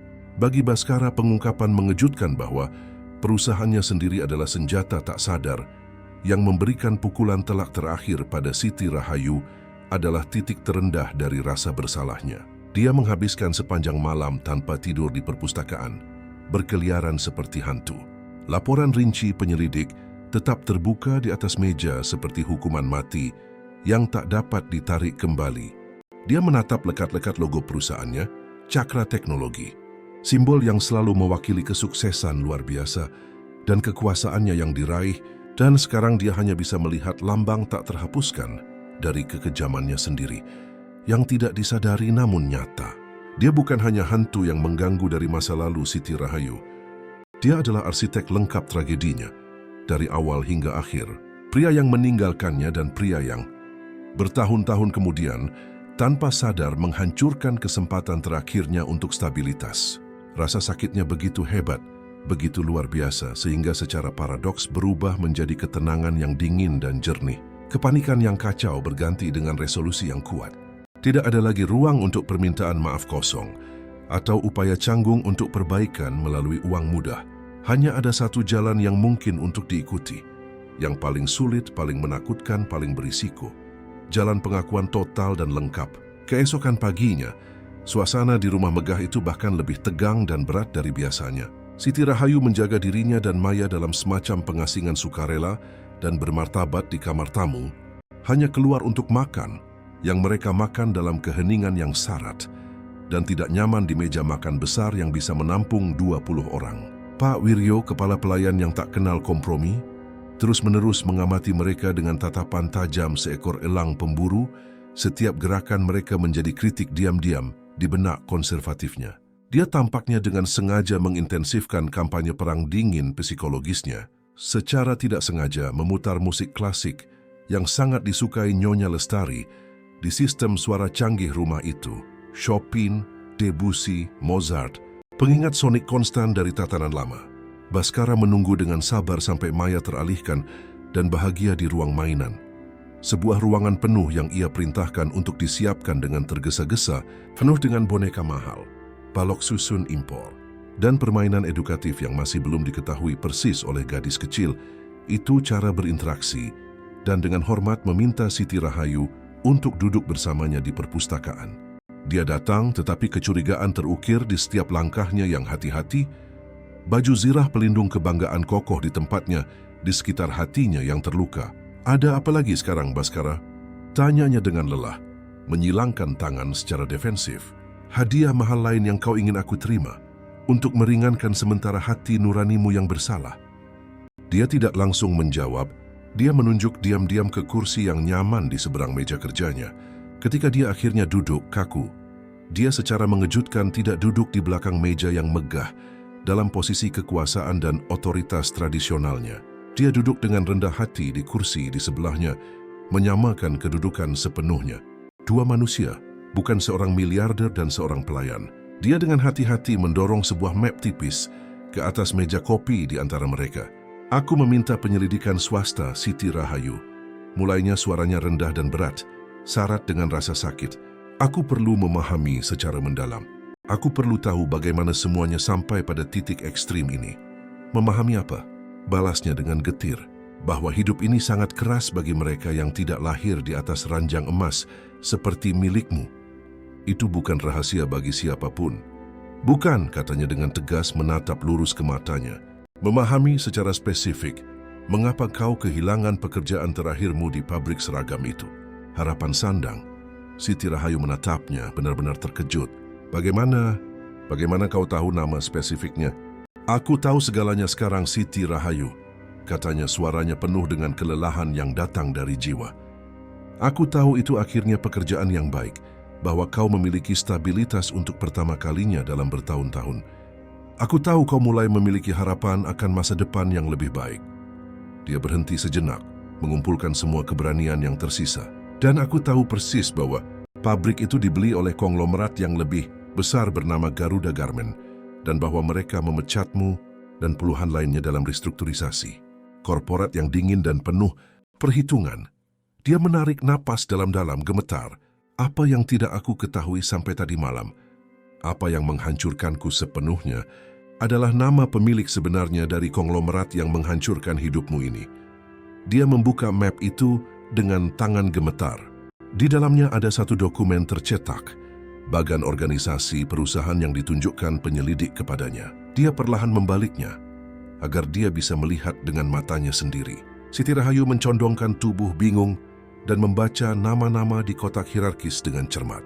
Garuda Garment, Nusantara Investama, dan di puncak absolut, mendominasi seluruh struktur kekuasaan seperti dewa yang jauh, logo yang tak salah lagi dari cakra teknologi.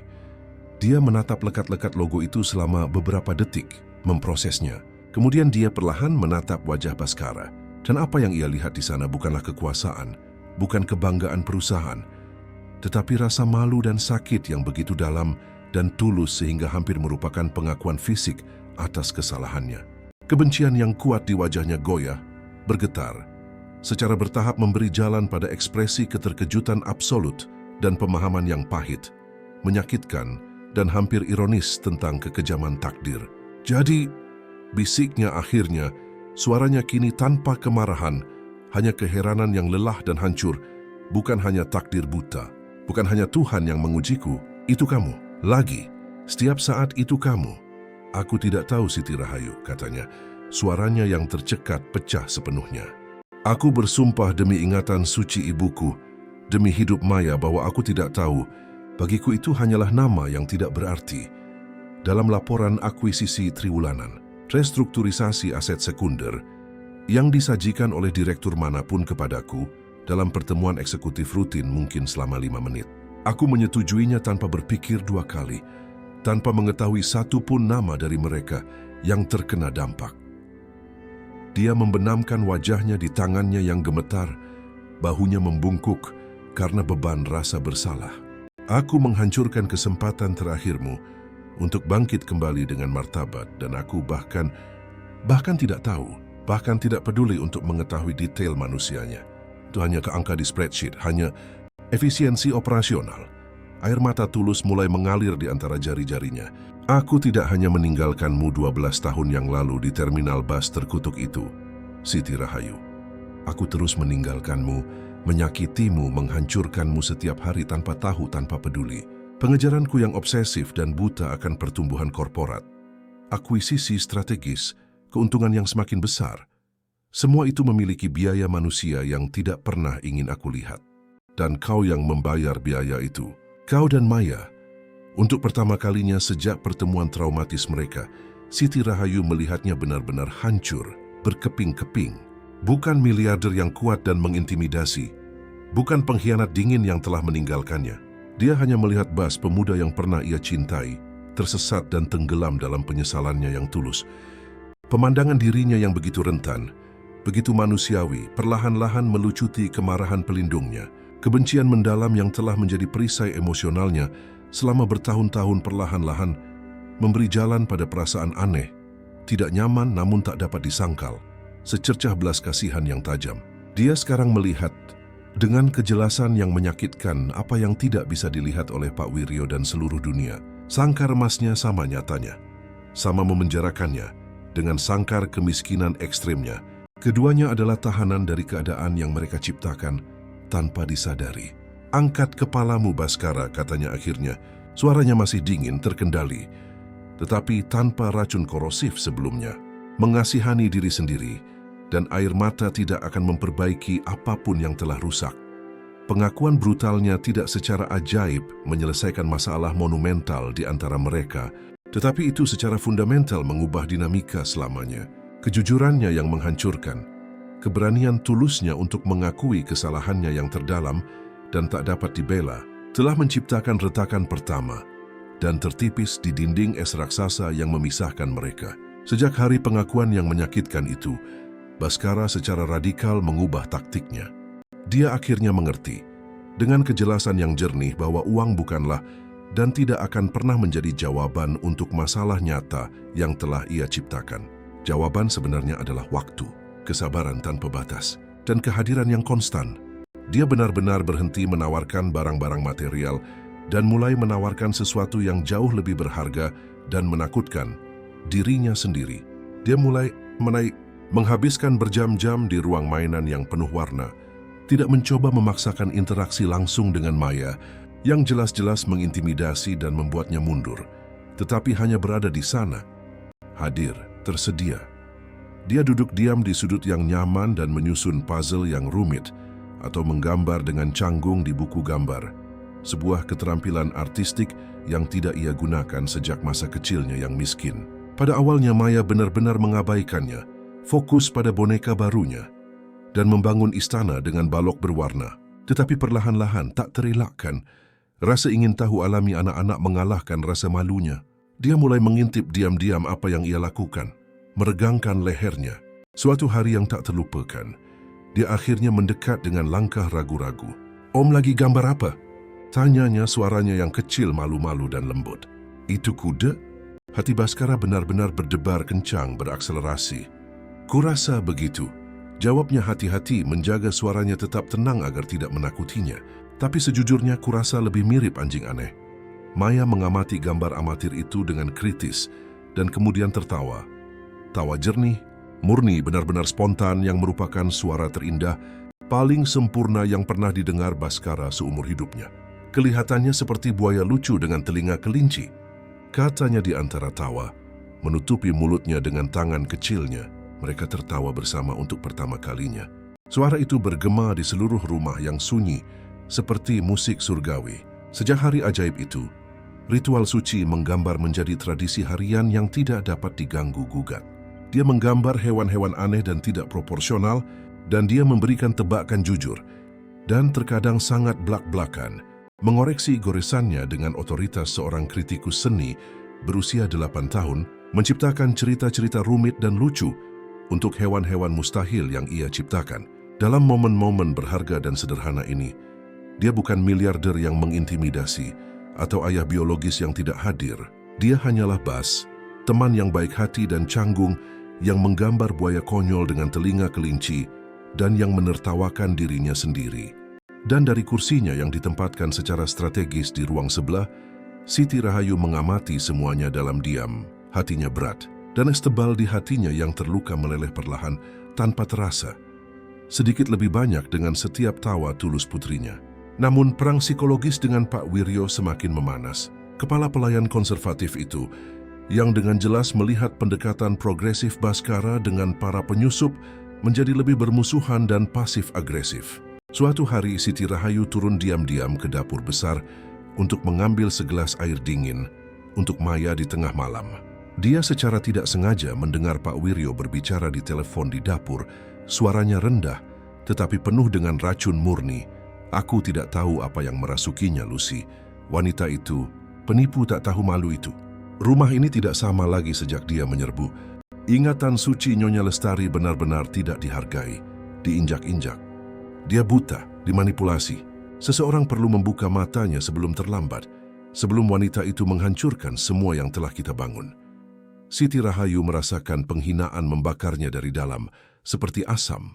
Dia mundur ke kamar dengan cepat, hatinya seberat timah. Dia memang seorang penyusup yang tidak diinginkan, ancaman bagi kedamaian mapan rumah yang sempurna itu, penghinaan terhadap ingatan terhormat wanita yang pernah menjadi istri sahnya. Keraguan beracun menggerogoti tekadnya. Mungkin dia memang harus pergi, menghilang sepenuhnya, seperti yang telah dilakukan Baskara dengan brutal padanya bertahun-tahun yang lalu. Titik balik yang dramatis terjadi beberapa hari kemudian.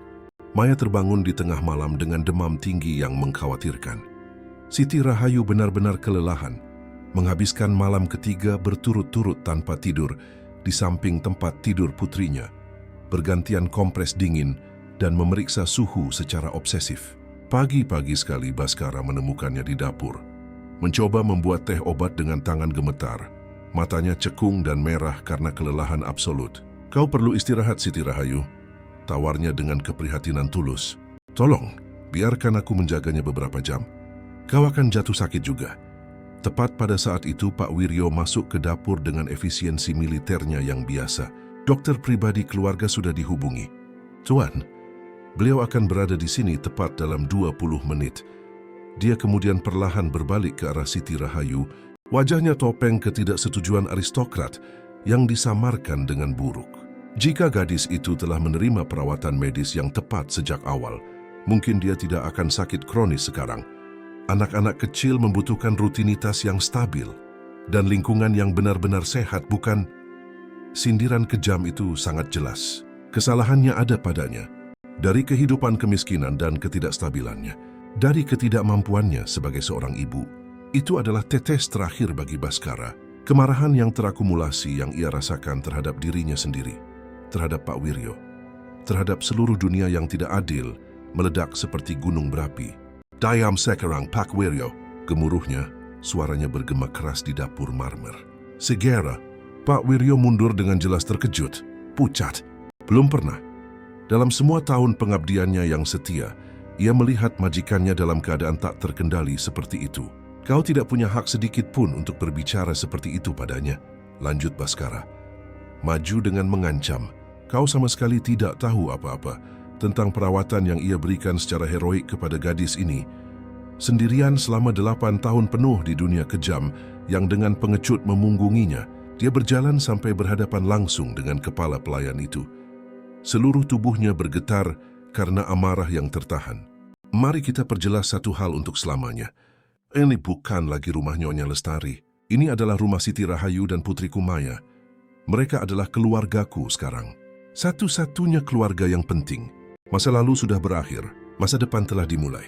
Dan jika kau tidak bisa menerima ini, jika kau tidak bisa memperlakukan mereka dengan rasa hormat mutlak yang pantas mereka dapatkan, pintu tempat kau masuk bertahun-tahun yang lalu benar-benar terbuka untukmu keluar selamanya."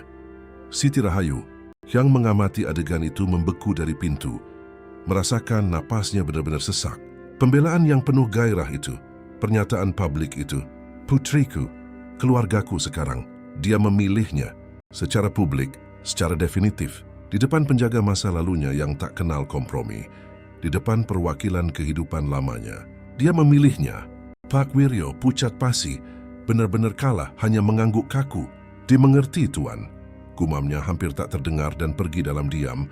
Otoritas yang begitu ia hargai hancur menjadi debu.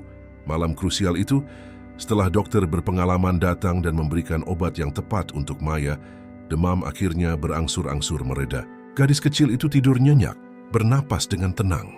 Baskara masuk diam-diam ke kamar untuk melihatnya dan menemukan Siti Rahayu masih terjaga, duduk di kursi yang ditempatkan secara strategis di samping tempat tidur dengan penuh kasih, menjaga tidur putrinya seperti seorang penjaga.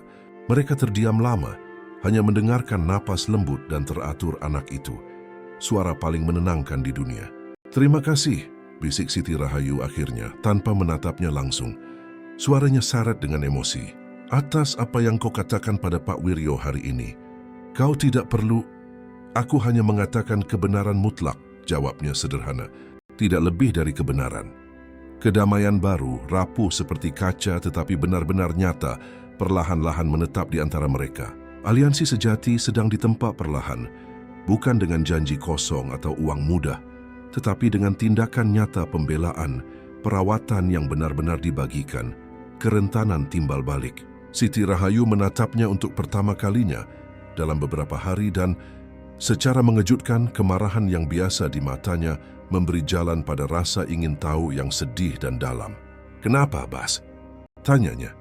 Pertanyaan yang telah ia bawa selama 12 tahun. "Kenapa kau tidak pernah kembali? Apa alasan sebenarnya?" Pertanyaan itu adalah satu-satunya kunci yang akhirnya bisa membuka pintu terakhir yang terkunci di antara mereka. Baskara duduk berat di kursi lain. Wajahnya yang lelah diterangi oleh cahaya redup dan lembut dari lampu meja. Pertarungan untuk penebusan sejati sekarang menuntut pengakuan yang paling sulit dari semua pengakuan yang mungkin. Kebenaran brutal tentang kelemahannya sendiri sebagai manusia. Dia menarik napas dalam-dalam, bersiap. "Karena aku seorang pengecut, Siti Rahayu," Mulainya suaranya rendah, hampir bisikan yang menyakitkan. Itulah satu-satunya jawaban yang benar. Semua penjelasan lain yang bisa kuberikan hanyalah alasan yang menyedihkan. Dia bangkit dan mulai berjalan di sekitar ruangan, seolah-olah gerakan fisik bisa membantu kata-kata sulit itu keluar. Ketika aku pergi dari sini, dari kota kecil itu, aku adalah seorang anak laki-laki yang benar-benar lapar. Bukan hanya lapar makanan, tetapi lapar segalanya. Sukses, rasa hormat, kesempatan nyata untuk membuktikan bahwa aku adalah seseorang. Dan ibu kota, itu adalah monster raksasa yang memakan rasa lapar yang putus asa itu. Aku terjun langsung, Siti Rahayu. Aku belajar secara obsesif di siang hari, bekerja keras di malam hari, tidur nyenyak 3 jam semalam. Dan pada awalnya semua yang kulakukan benar-benar untuk kita. Setiap kemenangan kecil, setiap nilai bagus, setiap pujian langka dari atasan, aku berpikir, aku semakin dekat untuk bisa kembali ke Ayu. Dia berhenti, melihat keluar jendela ke kegelapan di luar. Tetapi perlahan-lahan monster itu mulai melahapku sepenuhnya. Kesuksesan adalah obat yang kuat, Siti Rahayu. Mungkin yang paling membuat ketagihan dari semuanya. Setiap anak tangga baru yang kunaiki, setiap kontrak baru yang ditandatangani, menuntut lebih dan lebih banyak dariku. Dan aku memberikan segalanya, waktuku, energiku, jiwaku. Surat-suratmu pada awalnya, itu adalah mercusuarku dalam kegelapan. Aku membacanya berulang-ulang, dan itu memberiku kekuatan untuk melanjutkan. Tetapi kemudian surat-surat itu mulai menjadi pengingat yang menyakitkan akan kegagalanku yang semakin besar. Setiap surat adalah tagihan diam-diam atas janji yang secara bertahap aku langgar. Dan aku, dalam kepengecutanku yang dalam, mulai takut pada surat-surat itu. Dan kemudian, aku berhenti menjawab. Dia berbalik ke arahnya, matanya penuh dengan rasa malu yang kuno dan dalam. Aku mengatakan pada diriku sendiri bahwa itu untuk melindungimu, untuk membebaskanmu, agar kau bisa melanjutkan hidupmu tanpa aku mengganggu. Tapi itu bohong. Itu untuk membebaskan diriku dari rasa bersalahku sendiri yang tak tertahankan. Dan kemudian aku bertemu Lestari, mendiang istriku. Dia persis seperti diriku, ambisius, fokus tanpa ampun. Kami tidak memiliki cinta seperti cinta kita, Ayu. Cinta masa muda yang sepertinya akan membakar seluruh dunia. Cinta kami adalah kemitraan yang dingin, perpaduan ambisi yang saling melengkapi yang diperhitungkan. Membangun kerajaan cakra teknologi menjadi satu-satunya alasan hidupku karena jauh lebih mudah untuk fokus pada spreadsheet dan saham daripada pada lubang raksasa yang kumiliki di dadaku, lubang yang terukir namamu. Dia duduk lagi, tubuhnya berat karena kelelahan emosional. Aku tidak pernah melupakanmu, Siti Rahayu. Tidak satu hari pun kau menjadi hantu pribadiku, hantu yang terus menghantuiku. Di setiap pertemuan penting, di setiap makan malam mewah, di setiap pencapaian profesional, ada suara yang terus-menerus berbisik di kepalaku. Bagaimana dengan Ayu? Apa yang akan dia pikirkan tentang ini? Di mana dia sekarang? Aku menjadi pria seperti sekarang ini dengan terus-menerus lari dari anak laki-laki yang kucintai saat aku mencintaimu. Dan kebenaran yang paling menyakitkan adalah bahwa anak laki-laki miskin itu, Bas itu, adalah pria yang jauh lebih baik, lebih jujur, lebih manusiawi daripada diriku yang sekarang. Air mata diam-diam mengalir di wajahnya. Aku tidak kembali karena aku sangat malu. Malu karena telah melanggar janji suciku. Malu dengan pria dingin yang telah kujadi. Dan rasa malu itu ironisnya lebih besar dari cintaku. Aku lemah, pengecut, dan tidak ada satu hari pun di mana aku tidak membayar harga yang mengerikan untuk itu. Pengakuan brutal, benar-benar jujur, dan menyakitkan itu melayang di antara mereka seperti awan. Siti Rahayu mendengarkannya dalam keheningan mutlak. Wajahnya tanpa ekspresi, tetapi matanya, mata yang dikhianati mencatat dan menyerap setiap kata seolah-olah itu suci. Untuk pertama kalinya sejak pertemuan traumatis mereka, dia tidak melihat miliarder yang kuat atau pengkhianat yang menghancurkan hidupnya. Dia hanya melihat Bas, pemuda rentan yang benar-benar tersesat di jalan yang sulit, yang telah dimakan oleh monster yang coba ia kalahkan. Kemarahannya, yang telah menjadi perisai pelindungnya begitu lama, akhirnya mulai larut seperti garam di air, memberi jalan pada kesedihan yang mendalam tetapi tidak merusak. Kesedihan untuk mereka berdua. untuk kehidupan indah yang bisa mereka miliki bersama, untuk kesalahan manusia yang membawa mereka ke kamar sunyi itu. Dia tidak langsung berkata, "Aku memaafkanmu." Terlalu dini untuk kata-kata yang begitu pasti. Tapi dia mengatakan sesuatu yang bagi Bhaskara berarti lebih banyak lagi. Sesuatu yang membuka pintu. "Kau perlu tidur? Bas, kau benar-benar kelelahan." Itu adalah isyarat kecil dari kepedulian yang tulus. Jembatan nyata pertama di atas jurang, namun kedamaian yang rapuh di antara mereka sangat singkat. Krisis yang mereka pikir telah mereka atasi, hanya diam-diam berkumpul kembali untuk serangan yang jauh lebih ganas dan menakutkan. 2 hari setelah percakapan yang membuka mata itu, demam Maya kembali dengan pembalasan yang menakutkan. Lebih kuat, lebih keras kepala, lebih agresif. Gadis kecil itu, yang sebelumnya hanya mengantuk, sekarang tampak gelisah, mengerang pelan, napasnya cepat dan dangkal, wajahnya terlalu merah. Dokter keluarga, Dr. Agus Setiawan yang terkenal yang dibawa Bhaskara dengan segera ke rumah, memeriksanya dengan kekhawatiran yang semakin besar, yang tidak bisa lagi ia sembunyikan. "Tak, ini bukan sekadar virus biasa," katanya dengan serius kepada Bhaskara dan Siti Rahayu, melepaskan stetoskop dari lehernya. Demamnya tidak merespon dengan baik terhadap penurun panas yang paling kuat. Pemeriksaan paru-parunya sangat mengkhawatirkan. "Saya sangat khawatir ini adalah pneumonia bakteri yang agresif. Dan dari kondisinya yang lanjut, mungkin sudah dalam tahap kritis." Dia menutup tasnya dengan bunyi klik yang pasti. Dia harus segera dirawat di rumah sakit. Kita tidak bisa lagi merawatnya di rumah. Kita membutuhkan peralatan rumah sakit lengkap. Ketakutan kembali dengan kekuatan penuh, dingin melumpuhkan mendalam. Kata dirawat bergema di benak Siti Rahayu seperti hukuman mati, langsung membawa kembali hantu-hantu menakutkan dari rumah sakit umum yang penuh sesak. Antrean panjang, kekurangan sumber daya, anak-anak sekarat di koridor. Dia akan mendapatkan kamar terbaik di rumah sakit terbaik. Perawatan terbaik yang tersedia di negara ini, kata Bhaskara segera. Berusaha mati-matian untuk menenangkannya, tetapi suaranya sendiri terdengar panik. Dalam waktu kurang dari 1 jam yang panik, mereka berada di suite presidensial rumah sakit anak terbaik dan termahal di negara itu. Lingkungannya sangat mewah, lebih mirip hotel bintang 5 daripada rumah sakit. Kayu mulia, karya seni di dinding, TV layar datar, sofa kulit, tapi semua peralatan medis yang mengintimidasi, monitor elektronik yang berkedip, infus, bunyi bip yang konstan dan mengganggu, adalah pengingat brutal dan konstan akan keseriusan situasi. Maya segera diberi antibiotik intravena generasi terbaru, tetapi tubuh kecilnya yang rapuh berjuang mati-matian. Demamnya berfluktuasi secara berbahaya, pernapasannya tetap sulit dan dangkal. Bibirnya mulai sedikit membiru. Bhaskara dan Siti Rahayu tidak meninggalkan sisinya sedetik pun. Mereka menjadi tim yang sangat sinkron. Sepasang orang tua yang bersatu oleh ketakutan yang melumpuhkan. Dia secara obsesif mengurus semua logistik yang rumit, terus-menerus berbicara dengan dokter, menuntut pembaruan, memastikan tidak ada yang kurang, menyewa spesialis terbaik di negara itu untuk memberikan pendapat kedua dan ketiga.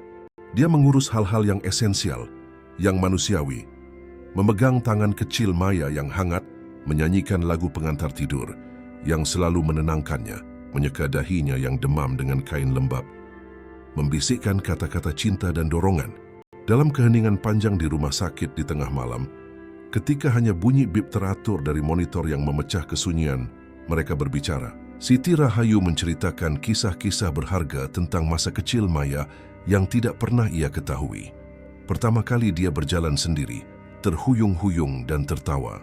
Keras kepala yang menggemaskan saat makan brokoli, membuat wajah dramatis. Cara khususnya memeluk terlalu erat saat takut, seolah ingin menyatu dengan ibunya. Dan Bhaskara mendengarkan dengan saksama, menyerap setiap detail kehidupan yang telah ia lewatkan dengan bodoh. Hatinya secara bersamaan sakit karena cinta yang tumbuh dan penyesalan yang mendalam. Dia pada gilirannya menceritakan kepadanya tentang mimpi masa kecilnya yang terlupakan, tentang ayah yang hilang terlalu dini karena kelelahan, tentang bagaimana dia dan Siti Rahayu adalah 2 bagian dari jiwa yang sama yang patah. Masa lalu yang menyakitkan dan masa kini yang tidak pasti mulai terjalin secara halus, tidak lagi sebagai sumber rasa sakit eksklusif, tetapi sebagai benang berwarna dari permadani kompleks yang merupakan kisah unik mereka. Krisis utama dan menakutkan datang pada malam ketiga yang tak berkesudahan. Salah satu monitor jantung mulai berbunyi nyaring dan putus asa. Suara yang seharusnya tidak pernah didengar oleh orang tua manapun. Saturasi oksigen dalam darah Maya turun secara berbahaya, anjlok ke tingkat kritis. Seluruh tim dokter dan perawat menyerbu kamar, mendorong mereka ke samping. "Kita harus membawanya ke ICU anak sekarang," teriak kepala dokter dengan mendesak, sudah memasang masker oksigen di wajah pucat Maya. Paru-paru kirinya sebagian kolaps. Infeksinya jauh lebih agresif dari yang kita duga.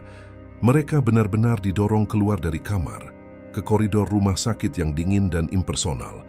Sementara tempat tidur kecil, Maya dilarikan menuju ICU, dikelilingi oleh para profesional yang berlari. Pintu ICU yang berat tertutup di depan mereka. Sebuah penghalang fisik yang secara brutal memisahkan mereka dari putri mereka. Apa yang terjadi selanjutnya adalah jam-jam terpanjang, paling menyiksa, paling tak tertahankan dalam hidup mereka. Ruang tunggu ICU adalah api penyucian modern. Setiap menit adalah keabadian yang menyakitkan. Setiap detik merayap seperti jam. Mereka tidak berbicara karena tidak ada kata-kata yang pantas untuk saat itu. Mereka hanya duduk berdampingan di kursi plastik yang tidak nyaman, bersatu dalam keputusasaan diam-diam dan absolut mereka. Ketidakberdayaan itu total dan menghancurkan. Semua uang Baskara yang tak senonoh, semua kekuatan bisnisnya, semua koneksinya, semuanya sama sekali tidak berguna di hadapan kerapuhan yang menakutkan dari kehidupan putrinya yang berusia 8 tahun. Siti Rahayu yang akhirnya hancur. Kontrol manusia super yang telah ia pertahankan secara heroik selama bertahun-tahun. Kekuatan tak tergoyahkan yang membuatnya bertahan dari segalanya, akhirnya menyerah sepenuhnya. Dia mulai menangis, tangisan yang kejang dalam. Tanpa suara pada awalnya, bahunya bergetar hebat. Dan kemudian datang suara itu, erangan kesakitan murni yang mematahkan hati semua orang. Di ruang tunggu. "Ini salahku." Isaknya tak terkendali, tangannya menutupi wajahnya. "Seharusnya aku membawanya ke dokter lebih awal. Aku tidak punya uang, tapi aku seharusnya menemukan cara. Aku membiarkannya sakit. Aku tidak melindunginya. Ini semua salahku." Baskara melihat rasa sakitnya yang menyayat hati, merasakan rasa sakitnya sendiri berubah menjadi kebutuhan yang ganas dan primitif untuk melindunginya, untuk menghiburnya. Dia memeluknya erat, bukan pelukan canggung seperti pada awalnya, tetapi pelukan putus asa, kuat, lengkap. Dia menariknya ke arahnya dengan paksa, membiarkannya menangis tanpa cadangan di bahunya, membiarkan air matanya membasahi kemejanya. "Bukan salahmu, Ayu," bisiknya berulang kali di rambutnya, menggunakan nama panggilan lama dengan lembut, memegangnya seolah-olah dia akan pecah. "Bukan salahmu. Tidak pernah.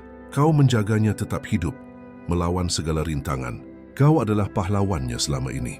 Kesalahannya semata-mata ada padaku, karena tidak ada di sana, karena tidak merawat kalian berdua saat kalian paling membutuhkan. Aku tidak bisa kehilangannya." Bas tangisnya putus asa, mencengkeram kemejanya dengan erat. "Dia adalah segalanya yang kumiliki di dunia ini. Dia adalah satu-satunya hal baik yang pernah kulakukan dalam hidup. Aku tidak akan bertahan jika kita tidak akan kehilangannya," katanya dengan keyakinan kuat yang ia paksakan dalam suaranya, mencoba memberinya kepastian yang ia sendiri tidak rasakan. "Dia kuat, Ayu, kuat seperti ibunya. Dia akan berjuang dan dia akan menang. Aku janji." Dalam pelukan erat itu, di tengah bau antiseptik rumah sakit dan ketakutan akan kematian yang ada di mana-mana, pertahanan terakhir di antara mereka benar-benar runtuh, menjadi debu. Mereka bukan lagi Baskara dan Siti Rahayu, miliarder dan mantan pacar. Mereka bukan lagi Bas dan Ayu, sepasang kekasih remaja.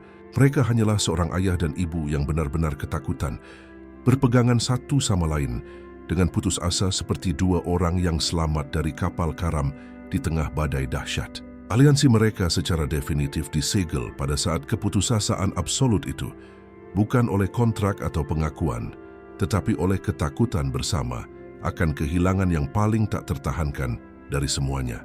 Kepala dokter akhirnya muncul di pintu ruang tunggu beberapa jam kemudian. Wajahnya tampak lelah, jas putihnya kusut dan bernoda, kacamatanya berkabut. Mereka segera berpisah, berdiri, menahan napas, berpegangan tangan dengan erat. "Kami berhasil," kata Dr. Agus, suaranya lelah tetapi membawa jejak kelegaan yang tak salah lagi. Itu adalah pertempuran medis yang sulit. Infeksinya sangat parah dan agresif. Kami harus melakukan prosedur drainase darurat di paru-paru kirinya, memasang selang dada. Dia menarik napas dalam-dalam, tapi dia merespon dengan baik prosedur dan antibiotik. Dia gadis yang sangat kuat, kalian tahu. Jauh lebih kuat dari kelihatannya. Saturasi oksigennya naik secara bertahap, stabil. Demamnya mulai mereda. Dia telah melewati saat terburuk. Dia akan baik-baik saja. Dia akan pulih sepenuhnya. Gelombang kelegaan itu begitu dahsyat, begitu luar biasa, sehingga hampir membuat mereka jatuh secara fisik. Siti Rahayu jatuh berlutut di lantai rumah sakit yang dingin.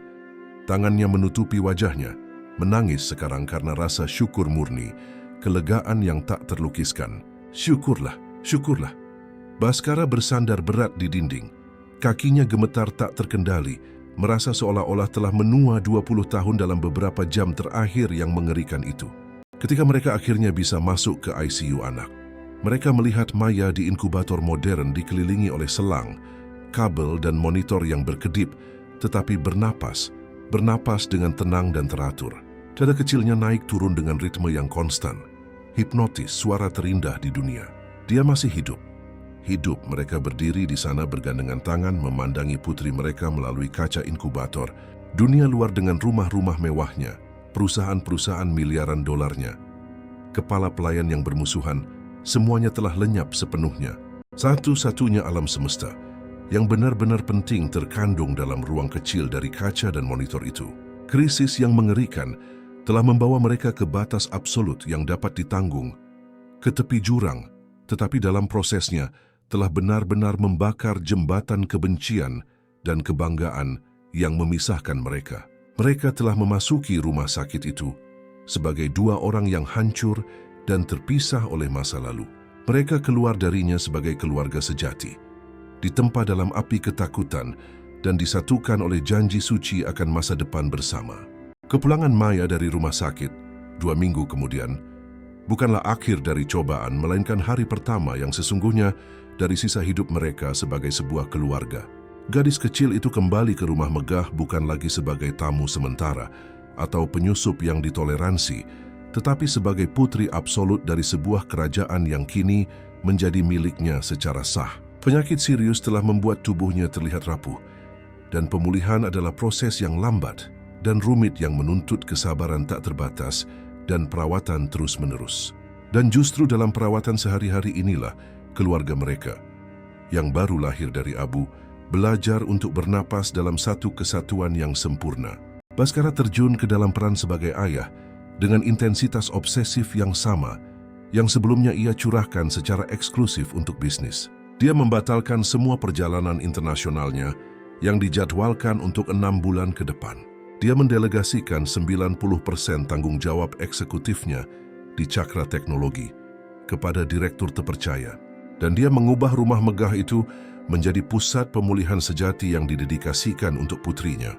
Dia dengan sabar belajar mengukur suhu dengan benar, memberikan obat pada waktu yang tepat, menyiapkan bubur buah bergizi yang direkomendasikan secara khusus oleh ahli gizi. Malam-malam yang sebelumnya diisi secara eksklusif dengan laporan perusahaan dan email mendesak, sekarang didedikasikan sepenuhnya untuk membacakan cerita untuk Maya sampai dia tertidur dengan tenang. Dia membaca tentang dunia-dunia ajaib, tentang naga pemberani dan peri baik hati. Dan dalam setiap cerita yang dibaca, dia diam-diam mencoba menulis ulang ceritanya sendiri, berusaha mati-matian untuk menjadi pahlawan yang tidak pernah ia perankan. Siti Rahayu pada awalnya mengamati transformasi radikal ini dengan kehati-hatian alami dan curiga. Sangat sulit baginya, yang telah menjadi satu-satunya benteng perlindungan putrinya selama 8 tahun yang panjang, untuk tiba-tiba berbagi peran suci ini dengan seseorang. Tetapi sama sekali tidak mungkin untuk menyangkal keaslian total dari usaha Baskara. Dia mendengarnya bangun sendirian pada pukul 3 pagi untuk memeriksa napas Maya. Dia melihat frustrasi tulus di matanya ketika gadis kecil itu dengan keras kepala menolak untuk makan. Dan dia melihat kegembiraan murni, kekanak-kanakan di wajahnya ketika Maya akhirnya tertawa, karena salah satu wajah konyol atau leluconnya yang tidak lucu. Perlahan-lahan secara bertahap, dia mulai menurunkan kewaspadaannya, membiarkannya menjadi ayah sejati, membiarkan mereka menjadi orang tua bersama. Mereka menjadi tim yang sempurna, sinkron. Mereka menghabiskan berjam-jam berbicara tentang kemajuan kecil harian Maya, tentang ketakutan bersama dan harapan yang tumbuh. Percakapan mereka tidak lagi secara eksklusif tentang masa lalu yang menyakitkan yang melukai mereka. Percakapan mereka adalah tentang masa depan yang coba mereka bangun bersama untuk putri mereka. Jurang yang memisahkan mereka perlahan, tapi pasti terisi oleh jembatan-jembatan kecil, kepercayaan dan tujuan bersama setiap hari. Namun tatanan lama rumah itu masih berjuang mati-matian untuk bertahan hidup. Diwujudkan dengan keras kepala dalam sosok Pak Wiryo yang tak kenal kompromi. Kepala pelayan konservatif itu melihat dinamika keluarga baru bukan sebagai evolusi atau penyembuhan, tetapi sebagai kekacauan, pelanggaran protokol yang tidak dapat diterima, yang sangat menghina ingatan mendiang majikannya yang terhormat, Lestari. Dia menjaga rumah secara fisik tetap sempurna, menjalankan tugasnya, tetapi ketidakpuasannya adalah kehadiran yang dingin dan konstan, pengingat terus-menerus bahwa Siti Rahayu dan Maya baginya adalah penyusup yang tidak pantas berada di sana. Konfrontasi terakhir dan definitif terjadi pada suatu minggu sore yang hujan. Siti Rahayu berada di dapur menyiapkan camilan sehat khusus untuk Maya, resep yang direkomendasikan oleh ahli gizi. Ketika Pak Wiryo masuk, dia benar-benar mengabaikannya seolah-olah dia tidak terlihat dan mulai memberikan perintah singkat kepada salah satu pelayan baru. Pastikan kristal di ruang makan dipoles secara eksklusif dengan produk impor tertentu, katanya dengan dingin. Nyonya Lestari sangat teliti tentang itu. Beliau memiliki standar tinggi, standar sempurna yang tampaknya semakin dilupakan oleh rumah ini. Sindiran itu langsung, disengaja, kejam.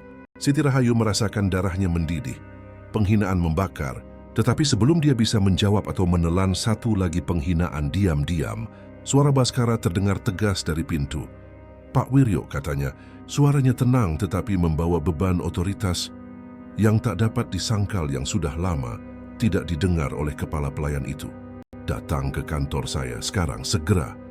Di perpustakaan yang sunyi, Baskara tidak berteriak. Dia tidak kehilangan kendali. Dia bedah tepat definitif. Pak Wiryo mulainya, menatap langsung ke mata pria yang lebih tua itu. Saya berutang banyak padamu. Kau telah merawat rumah ini, saya, dan ingatan Lestari dengan kesetiaan yang sempurna selama bertahun-tahun yang sulit. Dan untuk itu, saya akan selamanya berterima kasih. Kau memiliki rasa hormat saya.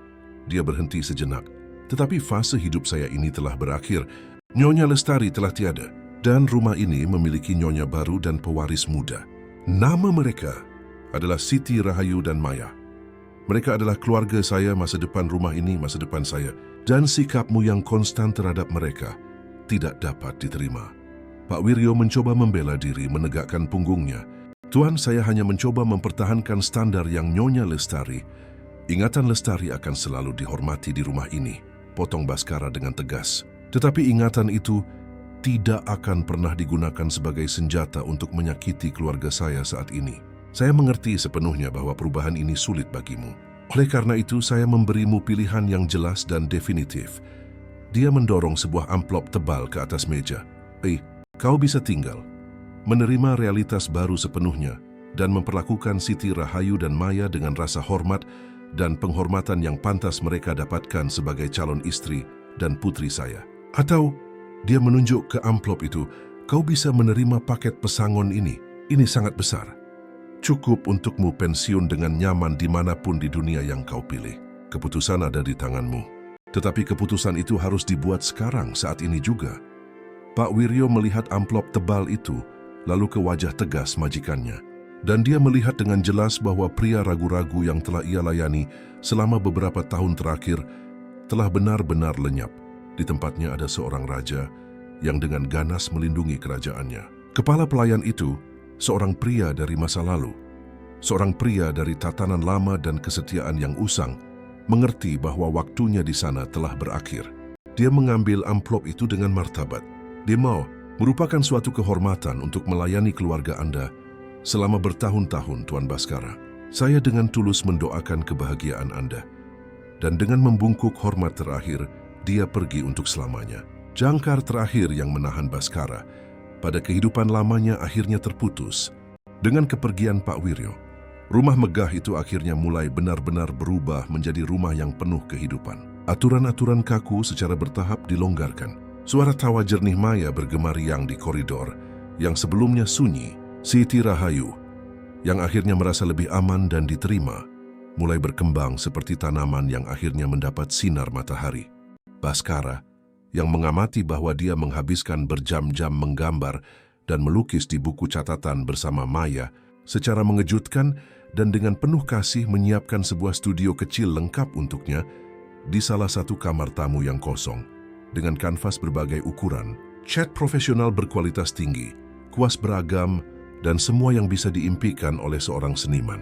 Siti Rahayu, yang telah benar-benar meninggalkan bakat artistik alaminya untuk bertahan hidup sehari-hari, menemukan kembali gairah lamanya. Dia melukis secara kompulsif. Dia melukis pemandangan hidup dari masa kecilnya yang sederhana, sungai tempat dia duduk bersama Bas, matahari pedesaan yang terik, dan dia melukis potret-potret emosional Maya di berbagai momen, tidur, tertawa, bermain. Dan perlahan-lahan dengan malu-malu, dia mulai melukis Baskara. Bukan miliarder yang mengintimidasi dengan setelan mahal, tetapi pria sejati yang membacakan cerita dengan suara-suara lucu untuk putrinya, ayah yang mendorong ayunan di taman bunga, yang menggambar buaya konyol dengan telinga. Lukisannya adalah kronik visual dari penyembuhan progresifnya, dari pembangunan kembali yang rumit. Bulan-bulan berubah menjadi musim. Maya telah pulih sepenuhnya, seorang gadis yang sehat, bersemangat, dan bahagia. Hubungan Baskara dan Siti Rahayu telah mendalam, berubah dari romansa masa muda, yang diidealkan menjadi kemitraan yang matang, solid, berdasarkan rasa hormat yang mendalam, dan cinta yang ditemukan kembali dan jauh lebih kuat dari sebelumnya. Pada suatu sore musim semi yang indah, tepat pada hari peringatan ketika dia dengan putus asa mengetuk pintunya setahun sebelumnya, Baskara membawanya jalan-jalan istimewa di taman. Tempat itu benar-benar tertutup oleh bunga-bunga berwarna-warni yang sengaja ia tanam. Bukan bunga-bunga mahal dan eksotis, tetapi bunga-bunga sederhana yang ia sukai. Aster, bunga matahari, mawar liar. Dia membimbingnya ke sebuah bangku batu di bawah pohon tabebuya yang mekar dengan spektakuler. Tepat setahun yang lalu, mulainya dengan lembut, memegang tangannya dengan lembut. Kau datang ke rumahku dengan rendah hati meminta pekerjaan, makanan, tempat berlindung. Dan sebaliknya, kau memberiku seluruh kehidupan. Kau dan Maya membawaku kembali dari dunia kematian emosional. Kalian mengajariku untuk merasakan lagi, untuk hidup dengan sungguh-sungguh. Dia berlutut di hadapannya, sebuah gerakan yang mencerminkan dengan sempurna permohonannya di ambang pintunya setahun sebelumnya. Tetapi sekarang syarat dengan makna yang sama sekali berbeda dan sakral. Dia mengeluarkan sebuah kotak beludru kecil dari sakunya. Di dalamnya bukan berlian yang mencolok dan vulgar, tetapi sebuah cincin platina sederhana dan elegan dengan satu safir kecil berwarna persis seperti matanya. Siti Rahayu, suaranya bergetar karena emosi. Aku menghabiskan 12 tahun membangun sebuah kerajaan kosong di atas fondasi janji yang diingkari. Sekarang aku ingin menghabiskan sisa hidupku membangun rumah sejati di atas fondasi janji baru, janji yang tidak akan pernah aku langgar. Aku tidak ingin hanya menjadi ayah dari putrimu. Aku ingin menjadi pasanganmu, sahabatmu, suamimu. Aku ingin bangun di sisimu setiap hari, menghadapi badai bersama dan merayakan hari-hari yang cerah. Aku mencintaimu, Ayu. Aku mencintaimu lebih dalam daripada pemuda yang meninggalkanmu, karena sekarang aku tahu nilai sejatimu, dan aku tahu nilaiku. Air mata mengalir di wajahnya. Menikahlah denganku. Biarkan aku akhirnya memenuhi janji yang kubuat begitu lama. Biarkan aku menjadi pria yang selalu pantas kau dapatkan. Siti Rahayu dengan mata penuh air mata kebahagiaan, tidak ragu sedetik pun. Yati, bisiknya terharu, tersenyum di antara air mata. 1000 kali ya, Bas, ya. Dia memasangkan cincin itu di jarinya dengan tangan gemetar. Dan di sana, di taman yang harum itu, siklus perpisahan yang menyakitkan akhirnya tertutup, memberi jalan pada lingkaran cinta sejati yang sempurna. Adegan terakhir terjadi 2 tahun kemudian, pada suatu Sabtu pagi yang cerah. Ini adalah ulang tahun ke-11 Maya. Taman rumah megah itu tidak bisa dikenali. Bukan lagi ruang formal, sunyi, dan mengintimidasi. Taman itu benar-benar penuh kehidupan. Balon berwarna-warni di mana-mana. Musik anak-anak diputar dengan keras. Meja-meja dengan permen dan makanan ringan, dan puluhan anak-anak berteriak, berlari dan bermain dengan riang.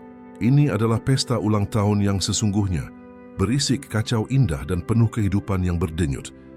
Baskara dan Siti Rahayu, yang kini telah resmi menikah selama setahun, mengamati pemandangan indah itu dari beranda sambil bergandengan tangan. Dia tidak mengenakan setelan jas. Dia tidak mengenakan perhiasan mahal. Mereka hanyalah seorang ayah dan ibu biasa. Memandang dengan cinta tak terbatas pada putri mereka yang berlari bahagia dan benar-benar sehat di antara teman-temannya. Tertawa tanpa henti. Rumah itu bukan lagi mausoleum yang sunyi. Ini adalah rumah sejati, penuh cinta dan kehidupan. Maya berlari ke arah mereka. Wajahnya yang menggemaskan kotor karena cokelat kue. Senyum cerah menerangi segalanya. "Ayah, ibu, ayo main sama kita," teriaknya, memeluk keduanya dengan erat. Baskara mengangkatnya dengan mudah, mencium wajahnya dengan lembut. Siti Rahayu dengan penuh kasih, merapikan sehelai rambut dari dahi putrinya. Dalam pelukan rangkap tiga yang erat itu, terdapat gambaran sempurna dari kebahagiaan lengkap, kebahagiaan yang diraih dengan susah payah. Pantas didapatkan nyata. Salah satu teman Maya, yang berlari tak terkendali, tersandung dan menumpahkan segelas penuh jus jeruk di dekat Baskara. Cairan itu menodai celana terangnya. Anak laki-laki itu ketakutan, membeku, "Hanati." "Maaf, Om," gagapnya ketakutan. Baskara hanya tertawa terbahak-bahak, tidak peduli. Dia menurunkan Maya dengan lembut dan berlutut di depan anak laki-laki yang ketakutan itu. "Jangan khawatir, jagoan," katanya dengan senyum tulus. "Ini cuma jus. Noda gampang hilang. Yang penting terus bermain dan bersenang-senang." Dia menatap Siti Rahayu dari atas bahu anak itu, dan mereka berbagi senyum yang dalam, senyum yang berisi ingatan akan noda-noda lain, kecelakaan-kecelakaan lain. Masa lalu sulit yang hampir menghancurkan mereka, tetapi pada akhirnya menyatukan mereka selamanya dengan lebih kuat. Transformasi telah selesai. Pria yang menutup diri dari dunia karena kehilangan, yang membangun dinding kesepian, kini membuka lengannya sepenuhnya untuk kehidupan, untuk kekacauan, untuk cinta yang tidak sempurna dan nyata. Bersyukur untuk setiap noda kebahagiaan kecil yang indah. Siti Rahayu mendekat, memeluk Baskara dari belakang, menyandarkan kepalanya di bahunya. "Kau berhasil, Bas," bisiknya hanya agar dia yang mendengar. "Kau telah pulang, sungguh." Dia berbalik dan menciumnya dengan lembut. "Kita berhasil, Ayu, bersama." Dan di sana, dikelilingi oleh suara anak-anak yang bahagia, di bawah matahari hangat yang suatu hari memisahkan mereka, dan sekarang menghangatkan mereka bersama, mereka akhirnya menemukan apa yang selalu mereka cari. Sebuah rumah, sebuah keluarga, sebuah cinta yang bertahan dari hal yang mustahil. Nah, teman-teman, bagaimana menurut kalian cerita cinta, pengampunan, dan kesempatan kedua yang mengharukan ini? Apakah Baskara mendapatkan penebusannya? Apakah Siti Rahayu berani memaafkan? Tinggalkan like kalian di video ini, berlangganan ke kanal ini untuk cerita-cerita lain yang menyentuh hati, dan komentari momen mana yang paling membuat kalian terharu. Ingin lebih banyak cerita seperti ini. Sampai jumpa lagi.